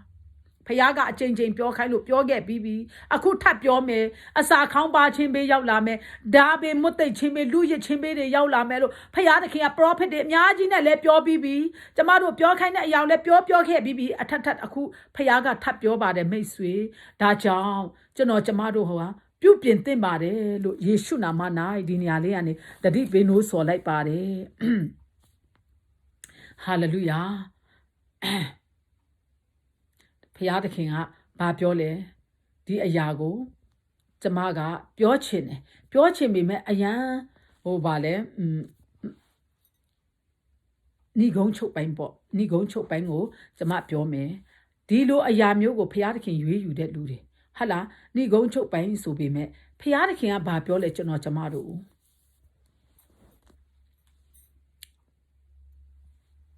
Shadi meshit a bed in a goga. Tudo apin, yonchi dure. Hala, Eddie Daniela a canny net ma, Daniela a canny toma, Taura Piaga, Shadi meshit a bed in a gogo, Jamado cheese ya ponte de be head. Jano Jamado, Daniela a canny toma pete. Hala, Daniela a canny toma, and yes, Senecani sapima. Now do, Biochinaga Daniela a canny. Tong Ange, Koma, Sabi Machamat Piotome. Toaka, Atano, Yotu Shema Yaya Jai, Toaka, Tano Sento to the Atiti Chachato, Bada Zagago, Pioto Lu Mumudo, the Bokaya Sound Palwe, Tayo Pata Asashi do, Turia Myogo, Moyu Atango Chato Aka, Neboka Nezaminji. Ti Taro Mudo, Shue Yotugo, Piawe Gogwe Yajami, Mapiawe Magogwe, Bene to me diga, me long leshido, me potato chichin chapjese who, a main door, Nya shidi who hit your e, Biochina. ဒီဟာလေးနဲ့ညီကုန်းချုပ်ပါမယ်ပြောချင်တာကဒံယေလအခန်းကြီး3အငယ်4အငယ်ဒံယေလအခန်းကြီး3တခန်းလုံးကိုဖတ်သွားရင်ပို့ပြီးမှရှင်းပါတယ်မိတ်ဆွေဒါကြောင့်ဖျားသခင်ကတင်တို့ဒီရွှေဖြန်းငွေဖျားကိုတင်တို့မကိုးကွယ်ရဘူးလို့ပြောတဲ့ဟာကိုဘသူကသစ္စာရှိစွာနားထောင်လဲဆိုရင်ရှာဒစ်မေရှစ်အဘေဒီနဂောနဲ့ဒံယေလတို့ကတကယ်နားထောင်တယ်အဲ့လိုမျိုးနားထောင်တဲ့လူစံစာအတိုင်းနားထောင်တဲ့လူကတက်သေးရတာဖြစ်တယ်မိတ်ဆွေဒါကြောင့်မို့ရှာဒစ်မေရှစ်အဘေဒီနဂောကနေဘုခနေဇာကသူကအမိတ်နဲ့သူကရွှေဖျားတိုင်ရွှေရုပ်ထုကိုသူကလုတ်တယ်ရွှေရုပ်ထုကိုလုတ်ပြီးမှအဲ့ဒီဟာကိုသူကလူတွေအားလုံးတိုင်းပြည်လုံးချီးမွမ်းရမယ်ကိုးကွယ်ရမယ်တဲ့ဟာလေလုယာတဘောခရာဆောင်းပလွေကိုတိမုတ်တဲ့ခါမှာအဲ့ဒီရွှေဖျားငွေဖျားကိုဥညွတ်ပြောက်ဝေ့ရမယ်လို့အမိန့်တော်ရှိတယ်တဲ့ဟာလာဒံယေလအခန်းကြီး3မှာဖြစ်တယ်အမိန့်တော်ရှိတဲ့ခါမှာတဲ့မိန့်တော်ရှိသည်ဟုဟစ်ကြော်ဤထို့ကြောင့်နဲ့လူအပေါင်းတို့သည်တဘောခရာဆောင်းပလွေတရောပတ်တာအစရှိသောသူရိယာမျိုးကိုတိမုတ်ခြင်းအတန်ကြားသောအခါအသီးသီးအခြားခြားသောဘာသာစကားကိုပြောသောလူအမျိုးမျိုးအပေါင်းတို့သည်ပြတ်ဝတ်၍နေဘုခနေဇာမင်းကြီးတည်ထားသောရွှေရုပ်တုကိုကိုးကွယ်ကြ၏ဟာလေလုယာအဲ့ဒီလူအမျိုးမျိုးဘာသာအမျိုးမျိုးတွေကဖျားစကားကိုနားမထောင်တော့ဘူးနေဘုခနေဇာမင်းကြီးမြင်ရတဲ့မင်းကြီးကိုပဲကြောက်ပါတော့တယ်မြင်ရတဲ့မင်းကြီးကိုပဲကြောက်ပြီးဖျားကမမြင်ရဘူးဆိုတော့လောလောဆယ်ဒီအမိန့်ပဲဆိုပြီးမှအဲ့ဒီနေဘုခနေဇာမင်းကြီးတည်ထားတဲ့ရွှေရုပ်တုဖျားကြီးကိုပြတ်ဝတ်ကိုးကွယ်ကြတဲ့လူမျိုးပေါင်းစုံဘာသာပေါင်းစုံကမင်းကြီးရဲ့အမိန့်ကိုကြောက်လို့မလွန်ဆန်ရဲလို့အဲ့ဒီအခါမှာရွှေရုပ်တုကိုကိုးကွယ်ကြတယ်ထိုအခါခါလာတဲ့လူအချို့တို့သည်နေဘုခနေဇာမင်းကြီးထံတော်သို့ချင်းကပ်လျက်အရှင်မင်းကြီးအသက်တော်အစဉ်မြဲရှင်ပါစေတဘိုးခရာဆောင်းပလွေတွေတိမုတ်တဲ့အခါမှာရွှေရုပ်တုကိုပြတ်ဝက်ကိုးကွယ်ရကြမည်မပြတ်ဝက်ကိုးကွယ်ပဲနေတဲ့လူကမီးလောင်လျက်ရှိသောမီးဖို့ထဲမှာထားမယ်လို့ကိုတော်ကပြောတယ်ဒါပေမဲ့တဲ့ယူဒလူရှာဒစ်မေရှစ်အဘေဒီနဂောကတဲ့သူတို့ဒီအာနာတော်ကိုစံတယ်ဆိုပြီးတိုင်တဲ့လူကရှိတယ်ဘယင်ကြီးကမမြင်ပေမဲ့မနာလိုပြီးသွားတိုင်တဲ့လူကရှိတယ်သွားတိုင်တဲ့လူရှိတဲ့ခါမှာအဲ့ဒီရှာဒစ်မေရှစ်အဘေဒီနဂောတို့ကိုသွားခေါ်ချေဆိုပြီးမင်းကြီးကအမိန့်ချလိုက်တယ်အဲ့ဒီအချိန်မှာရှာဒစ်မေရှစ်အဘေဒီနဂောတို့ကိုသွားခေါ်တဲ့အခါမှာယခုတွင်တဘိုးခရာဆောင်းပလွေ chance ပေးတဲ့အနေနဲ့အခုတဘိုးခရာဆောင်းပလွေကိုငါပြန်မုတ်မယ်နင်တို့ကဒီရွှေဖျားကိုငါတီးတဲ့ဖျားကိုနင်တို့တကယ်မလုပ်ဘူးဆိုရင်နင်တို့ကိုငါဤလက်မကဲတင်နိုင်တဲ့ဖျားကဘယ်မှာရှိသလဲလို့အဲ့ဒီဘယင်မင်းကြီးကပြောတယ်။ तू ကတကယ်လည်းမသိလို့ပြောတာဖြစ်မှာပေါ့နော်။မသိလို့ပဲလားသိရတာနဲ့ပြောတာလားတော့မသိဘူး။ပါတဲ့အတိုင်းပဲပြောသွားမယ်။ငါရဲ့လက်ကနေကဲတင်နိုင်တဲ့ဖျားရှိသလားတဲ့။ငါတဲ့ဒီတဲ့တဘိုးခရာတွေကိုငါပြန်မုတ်မယ်တဲ့ပြန်တီးမုတ်တဲ့အခါမှာတဲ့နင်တို့တဲ့အဲ့ဒီမိဖို့ထဲသို့ချပစ်မဲတဲ့ငါဤလက်မကဲလွတ်နိုင်တော့ဖျားကဘယ်မှာလဲတဲ့အဘယ်မှာရှိတဲ့နည်းဟုမိန့်တော်မူ၏တဲ့ရှာတဲ့မေရှစ်အဘေဒီနဂောတို့ကလည်းတဲ့အရှင်မင်းကြီးနေဘုခနေစားတဲ့အကျွန်ုပ်တို့ဒီဤအမှုကိုပြန်လျှောက်ရမည်အကြောင်းတဲ့မရှိပါတဲ့အကျွန်ုပ်တို့ကိုးကွယ်တော်ဖျားသခင်သည်မီးလောင်လျက်ရှိတော်မိဖို့ထဲကအကျွန်ုပ်တို့ကဲလွတ်နိုင်တော်မူတယ်တဲ့ကိုတော်ဤလက်မလည်းကဲလွတ်တော်မူလိမ့်မယ်တဲ့ထိုတော့ကဲလွတ်တော်မူတော်လေတဲ့အရှင်မင်းကြီးကိုတော်ဤဖျားကိုအကျွန်ုပ်တို့သည်ဝက်မပြုတ်ပါတီထားတော်မူသောရွှေရုပ်တုကိုလည်းမကိုးကွယ်ပါဟုပြန်လျှောက်ကြ၏ဟာလေလုယာသစ္စာရှိတော်သူဆိုတာအဲ့ဒါပဲဖျားကဖန်ဆင်းရှင်ဖျားကရွှေဖျားငွေဖျားအရှိမဝက်မပြုတ်နဲ့ကိုးမကွယ်နဲ့လို့ပြောထားတဲ့ကျမ်းစာကိုသူတို့ကယုံကြည်လို့သစ္စာရှိစွာဖျားဘက်မှာရပ်တည်ပြီးမှဒီမင်းကြီးရဲ့မီးလောင်တိုက်ထဲကိုမကိုးကွယ်တဲ့လူမီးလောင်တိုက်ထဲမှာထဲ့ပါမယ်လို့ပြောတဲ့ဟာကိုမင်းကြီးရဲ့အမိန့်ကိုလွန်ဆန်ရဲတဲ့ဖျားရဲ့သစ္စာရှိပြီးမှနိုင်ငံတော်နဲ့ဖြောင့်မတ်ခြင်းတရားရထားလို့သူတို့ကဒီလိုမျိုးပုံကန်ရဲတာလေဟာလေလုယာငါတို့ဖျားကကယ်တင်နိုင်တယ်ဒါပေမဲ့ချစ်ချင်းဘရင်ဖျားရဲ့လက်ဖျားကမကယ်တင်ပေမဲ့ငါတို့ကတော့အဲ့ဒီ မင်းကြီးတည်ထားတဲ့ရွှေဖျားတော်မကိုးကွယ်နိုင်ဘူးလို့ပြောတဲ့အခါမှာသူတို့ကိုတကယ်ပဲမီးလောင်တိုက်ထဲချဖို့အမိန့်ချလိုက်တယ်ဟာလေလုယာထိုတစ်ခါနေပုခနေဇာမင်းကြီးသည်ပြင်းစွာအမျက်ထွက်တဲ့ပြည့်ရှာတဲ့မေရှက်အဘေဒီငကောတို့ကိုကြည့်ရှုရဲ့မျက်နာတော်ပြက်လျက်မီးဖို့ကိုအရင်ထက်ခုနစသုံးမျိုးမြင့်ခိုင်းတယ်အစကလေးကမီးဖို့လောင်တိုက်ကမီးကပြင်းပြီးသားဒါပေမဲ့အရှိကွဲတာပေါ့ပြင်းစွာအမြင့်ထွက်၍တဲ့ရှာတဲ့မြေရှိအဘေဒီငကောတို့ကိုထဲဖို့ရမီးဖို့ထဲမှာနောက်ထပ်တိုးမှခုနစတိုးမြင့်ခိုင်းပြီးပူခိုင်းတယ်ခုနစတိုးမြင့်ခိုင်းမှပူခိုင်းပြီးမှခွန်အားကြီးသောစစ်တရဲတို့သည်ရှာတဲ့မေရှက်အဘေဒီငကောတို့ကိုတုံနောင်ခြင်းကတုံနောင်ပြီးမှတဲ့မီးလောင်လျက်ရှိသောမီးဖို့ထဲသို့ချစေခြင်းက၎င်းအမိန့်တော်ရှိသည့်တိုင်ထိုသူ၃ယောက်တို့ကိုဘောင်းပြီးအင်ဂျီဝက်လုံးအစရှိသည်တို့နှင့်အတူတောက်နောင်၍မိဖို့လောင်လျက်ရှိသောမိဖို့ထဲသို့ချသောအခါရှင်ဘရင်၏အမိန့်တော်ကြက်တဲလွေတဲ့မိဖို့သည်အလွန်ပူသောကြောင့်တဲ့ရှာတဲ့မေရှစ်အဘေဒီငကောတို့ကိုဆွဲချသောသူတို့သည်မိလျံအရှိန်ကြောင့်သေကြ၏ဟာလေလုယာ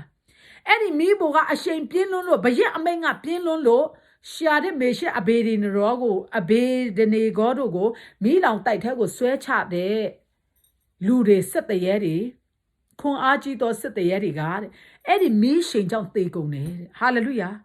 အဲ့ဒါကိုအဲ့ဒီရှာတဲ့မေရှက်အဘေဒီနဂေါတို့အဲ့မီးလောင်ထဲမှာဖခင်ကတက်သေးထူပါတော့တယ်သစ္စာရှိတော်သူပေါ်မှာတက်သေးထူတယ်ဟာလေလုယာသစ္စာရှိတဲ့အတွက်ထိုအခါနေပုခနေဇာမင်းကြီးသည်အံ့ဩမိန်မော၍အလျင်သစောထပြီးလျင်လူ၃ယောက်တို့ကိုတောက်နောင်၍မိထဲသို့ချပစ်သည်မဟုတ်လောဟုတိုင်ပင်မူမတ်တို့အားမေးတော်မူ၏မူမတ်တို့ကလည်းမန်ပါ၏ဖျားဟုပြန်လျှောက်ကြလျင်ရှင်ဘရင်ကလူ၄ယောက်တို့သည်မတော့မနောင်မိထဲ၌တွာလာ၍ဘေးဥပနှင့်ကင်းလွတ်တီကိုငါမြင်သည်တကားစတုထလူသည်ဖျားသားတော်ဤအစင်းတရဏရှိသည်ဟုမိန့်တော်မူ၍မိလောင်ရရှိသောမိဖို့ဝနာသို့ချင်းကပ်ပြီးလျင်အမြင့်ဆုံးသောဖျားသခင်ဤကျွန်းရှာတဲ့မေရှက်အဘေဒီနဂေါတို့ထွက်၍လာကြလောဟုမိန့်တော်မူသည်အတိုင်းသူတို့သည်မိဖို့ထဲကထွက်လာကြ၏ဟာလေလုယာဟာလေလုယာဖျားသခင်ပေါ်မှာသစ္စာရှိတယ်လို့ဖျားသခင်ကဧကဲ့သို့သစ္စာဂတိကိုတက်သေးထူပေးတဲ့ဖျားဖြစ်ပါတယ်မိတ်ဆွေဟာလေလုယာသူတို့၃ယောက်ကိုချပစ်တဲ့မီးအရှိန်ခုနစတိုးမြင့်တဲ့အတွက်သူတို့၃ယောက်ကိုချပစ်တဲ့စစ်တရဲတွေတောင်မှမီးအရှိန်ကြောင့်သေသွားကြတယ်လို့ပြောတယ်ဒါပေမဲ့သူတို့၃ယောက်ကအဲ့ဒီထဲမှာထာဝရဖျားရဲ့ဝိညာဉ်တော်ကချစ်ချင်းပဲမီးလျံမကြီးရဆိုတဲ့ဟာထာဝရဘုရားကိုရွေးယူတဲ့လူသစ္စာရှိတော်သူအပေါ်မှာထာဝရဘုရားသူ့ရဲ့ဂရုသစ္စာမပြစ်ဘူးချစ်ချင်းပဲသူကလာပေးတယ်အဲ့ဒီရှာတဲ့မေရှစ်အဘေဒီနဂေါတို့ကမီးလျံလည်းမညှိဘူးမီးအနံ့လည်းမရှိဘူးတဲ့အဲ့ဒါကိုဘုရားကဘု து ကိုပြလိုက်တယ်ရှင်ဘရင်ကိုပြလိုက်တယ်ရှင်ဘရင်ကပြောတယ်လေဟဲရှာတဲ့မေရှစ်အဘေဒီနဂေါနင်တို့ဒီဖျားကိုနင်တို့မကိုးကွယ်ငါတီထားတဲ့ရွှေဖျားကိုနင်တို့ဥမချဝတ်မပြုတ်ဘူးဆိုငါလက်ကနေဘယ်ဖျားကယ်နိုင်မှာလဲလို့ပြောလိုက်တဲ့ဟာကိုဖျားကသက်သေထူတာဒါကြောင့်ကျမတို့ကဖယားဖန်ဆင်းရှင်ဖယားမှာကျမတို့ကသက်သေရမှကိုကလည်းသက်သေနဲ့ပြန်ထူတော့မှသူများပြောင်းလဲမှာလေကို့မှာဘာသက်သေမှမရှိသေးပဲနဲ့တရားကိုသိပြီးဟောနေလို့တော့ဘာမှမရဘူးသက်သေနဲ့တကွထုတ်ပြရမယ်ဟာလေလုယာသက်သေကအရေးကြီးတယ်ဖယားစစ်တဲ့စာမေးပွဲတက်တေကအရေးကြီးပါတယ်မိတ်ဆွေကိုမှတက်တေမရှိဘူးတက်တေမရှိဘဲနဲ့ဖယားစီမှာပုံအပ်ထားတဲ့ဖယားစီမှာ sorry ဖယားကကိုခံနိုင်တဲ့စာမေးပွဲကိုစီကိုလာတာကိုမခံနိုင်တဲ့စာမေးပွဲသူ့စီကိုမတွားဘူးသူမခံနိုင်တဲ့သူ့စီကိုမစာမေးပွဲသူ့စီကိုမတွားဘူးစောမဦးခံနိုင်တဲ့စာမေးပွဲစောမဦးစီလာမယ်မပီနောင်ခံနိုင်တဲ့စာမေးပွဲမပီနောင်စီတွားမယ်ဒါပဲဒါကြောင့်ပြောပါတယ်ပြီးတော့ဘယင်ကအဲ့ဒီရှင်ဘယင်ကဘာပြောလဲငါလက်ကနေကယ်လွတ်နိုင်တဲ့ရှင်ဘယင်ရှိသလားဖျားရှိသလားလို့ပြောတာအခုအမြင့်ဆုံးသောဖျားသခင်ဤလူလို့ तू ကသိသွားပြီတက်သေးရတာလေရှာတဲ့မေရှက်အဘေဒနေကောကခေါင်းမာတာမဟုတ်ဘူးဖျားရဲ့တက်သေးဟာလေလုယာဖျားပေါ်မှာသစ္စာရှိစွာယက်တည်တဲ့အတွက်ဖျားကလည်းသူတို့ပေါ်မှာသစ္စာပြန်ရှိပေးတာလေတက်သေးရတာလေတက်သေးရတဲ့အတွက်ဘဒုတွေပြောင်းလဲပြီလေဟာလေလုယာဟာလေလုယာမတော့မနောင်မီးထဲမှာတွာလာတာဘေးဥပနဲ့ကင်းလွတ်တာကိုမြင်တဲ့အခါမှာစော်ဘွားမြို့ဝင်စက်ကဲအတွင်းဝင်တို့သည်ဝိုင်း၍မီးမလောင်နိုင်သောထိုသူတို့ကိုကြည့်ရှုကြ၏သူတို့၏စံချီသပြင်းမြမမြိုက် ဝတ်လုံလဲခြားနာခြင်းမရှိမီးလောင်သောအနံ့လဲကင်းလွတ်၏ဟာလေလုယာသက်သေဖခင်ကပြပေးလိုက်ပြီအဲ့ဒီခါမှာနေဘုခနေဇာမင်းကြီးကဘာတိရသွားပြီလေနေဘုခနေဇာမင်းကြီးကလည်းရှာရစ်မေရှစ်အဘေဒီနေဂေါတို့ဤဖခင်သခင်သည်မင်္ဂလာရှိတော်မူစေတည်းမိမိတို့ဖခင်သခင်မိမိတို့ဖျားမတပါအခြားသောဖျားကိုဝတ်ပြုကိုးကွယ်ခြင်းနှင့်ကင်းလွတ်မည်အကြောင်းဖျားသခင်ကိုယုံကြည်ကိုးစား၍မင်းကြီးအမိန့်တော်ကိုစံလျက်မိမိကိုအနံသောကျွန်တော်ရင်းတို့ရှိရာသို့ထိုဖျားသခင်သည်ကောင်းကင်တမန်တို့ကိုစေလွှတ်၍ကယ်တင်တော်မူပြီဟာလေလုယာရှင်ဘုရင်ကိုယ်တိုင်ကပြောတာနော်ကောင်းကင်တမန်တို့ကိုကယ်လွတ်ပြီးမှတဲ့ရှင်ဘုရင်အမိန့်ကိုအာနာဆန်ပြီးမှကိုဖျားပေါ်မှာသစ္စာရှိတဲ့ရှာတဲ့မေရှစ်အဘေဒီနေဂေါတို့ကိုကယ်တင်တော်မူပြီးတဲ့ထို့ကြောင့်နဲ့အရရတို့၌နေ၍အသီးသီးအခြားသောဘာသာစကားကိုပြောသောလူအမျိုးမျိုးတို့တွင်တစုံတစ်ယောက်သောသူသည်ရှာတဲ့မေရှစ်အဘေဒီနေဂေါတို့ဤဖျားသခင်အားပြစ်မှားသောစကားကိုပြောလျင်ထိုသူကိုအပိုင်းပိုင်းဆင်းစေသူ၏အိမ်ကိုလည်းနောက်ချေပုံဖြစ်စေဟုငါအမိန့်တော်ရှိ၏အကြောင်းမူကားထိုမြတ်လောက်သောကဲတင်ခြင်းကိုထိုဖျားသခင်မှတပါအဘယ်ဖျားမှမပြုနိုင်ဟုမိန့်တော်မူပြီးမှဘာဘူးလုံနိုင်ငံတွင်ရှာတဲ့မေရှက်အဘေဒီနေဂေါတို့ကိုချီးမြှောက်တော်မူ၏ဟာလေလုယာဟာလေလုယာဒါပြောချင်တာဘာကိုပြောချင်တာလဲမိတ်ဆွေကျွန်တော်ကျမတို့ဖျားအပေါ်မှာတစ္ဆာရှိမှကျွန်တော်ကျမတို့ကိုကြည့်ပြီးမှသူတပားတွေကကိုယ့်ဖျားကိုမြင်မှာဖြစ်တယ်ဟာလေလုယာဒါကြောင့်အခုရှာတဲ့မေရှက်အဘေဒီနေဂေါတို့ကဖျားစကားကိုနားထောင်ပြီးဖျားသခင်စီမှာတစ္ဆာရှိတဲ့ခါမှာတစ္ဆာရှိစွာရွှေရုပ်တုငွေရုပ်တုတွေကိုမကိုးကွယ်ဘူးဦးချပြက်ဝက်ကိုးကွယ်ခြင်းမရှိဘဲနဲ့ဘယင်ရဲ့အမိန့်ကိုတောင်အာနာဆန်နဲ့မိလောင်တိုက်ထဲသွင်းဖို့တောင်မှအာနာဆန်တဲ့အခါမှာဖျားပေါ်မှာတစ္ဆာရှိတဲ့လူကဖျားကပြန်တစ္ဆာရှိတယ်ဟာလေလုယာဖျားကိုမရွေးယူထားပဲနဲ့ဖျားပေါ်မှာတစ္ဆာရှိရင်မိလောင်သွားမှာပေါ့ပြာကျသွားမှာပေါ့ဟာလေလုယာဒါကြောင့်ဖျားသခင်ကကျွန်တော်ကျမတို့အတွက်အကောင်းဆုံးဖန်ဆင်းရှင်ဖျားကဲတင်နိုင်တဲ့ဖျားဟာကောင်းကင်ဘိုးချေအရှင်သခင်ထာဝရဘုရားတပါးတည်းပဲရှိပါတယ်မိတ်ဆွေယနေ့ကြားနာတော်သားသမီးများရွေးယူလိုက်ပါဟာလေလုယာကျမကိုစစ်တဲ့စာမေးပွဲနဲ့ကျမလည်းဖျားရှင်မှာရှာတဲ့မေရှစ်အဘေဒီနဂေါလိုမျိုးဒံယေလလိုမျိုးသစ္စာရှိစွာဖျားသခင်ကငါနေနဲ့အတူရှိတယ်ဆိုတာပြပြီးမှသူစစ်တဲ့စာမေးပွဲကိုအောင်နိုင်လို့ဒီတရားတွေကိုပြန်လဲတိုက်ကြွေးတဲ့အခါမှာဒီတရားအစစ်ကဝိညာဉ်ထဲမှာအလုံးများစွာကိုလုပ်ပြီးအောင်မြင်မှာဖြစ်ပါတယ်ယနေ့ကြားနာတော်သားသမီးများဘာသာတွင်းချင်းဘာသာဆွဲချင်းမျိုးမဟုတ်ပဲနဲ့မြေကြီးစွန်းသားအပေါင်းတို့ကဘာသူကဘာသားများမြမပြည်သူမြမပြည်သားများဟာလေလုယာဖန်ဆင်းရှင်ဖရာတဆူသီးတော်ဖရာကဲတင်နိုင်တော်ဖရာဟာဘယ်မှာရှိသလဲဆိုပြီးမှရှာဖွေမေးမြန်းတောင်းခံအော်ဟစ်တတ်တော်သားသမီးများဖြစ်ပါမည်အကြောင်းဒီနေရာလေးကနေဆုတောင်းမြတ်တာပို့ကောင်းကြီးပေးလိုက်ပါတယ်နားထောင်တော်သားသမီးများအရောက်စီတိုင်းကိုဘုရားသခင်သည်ကောင်းကြီးပေးပါစေအာမင်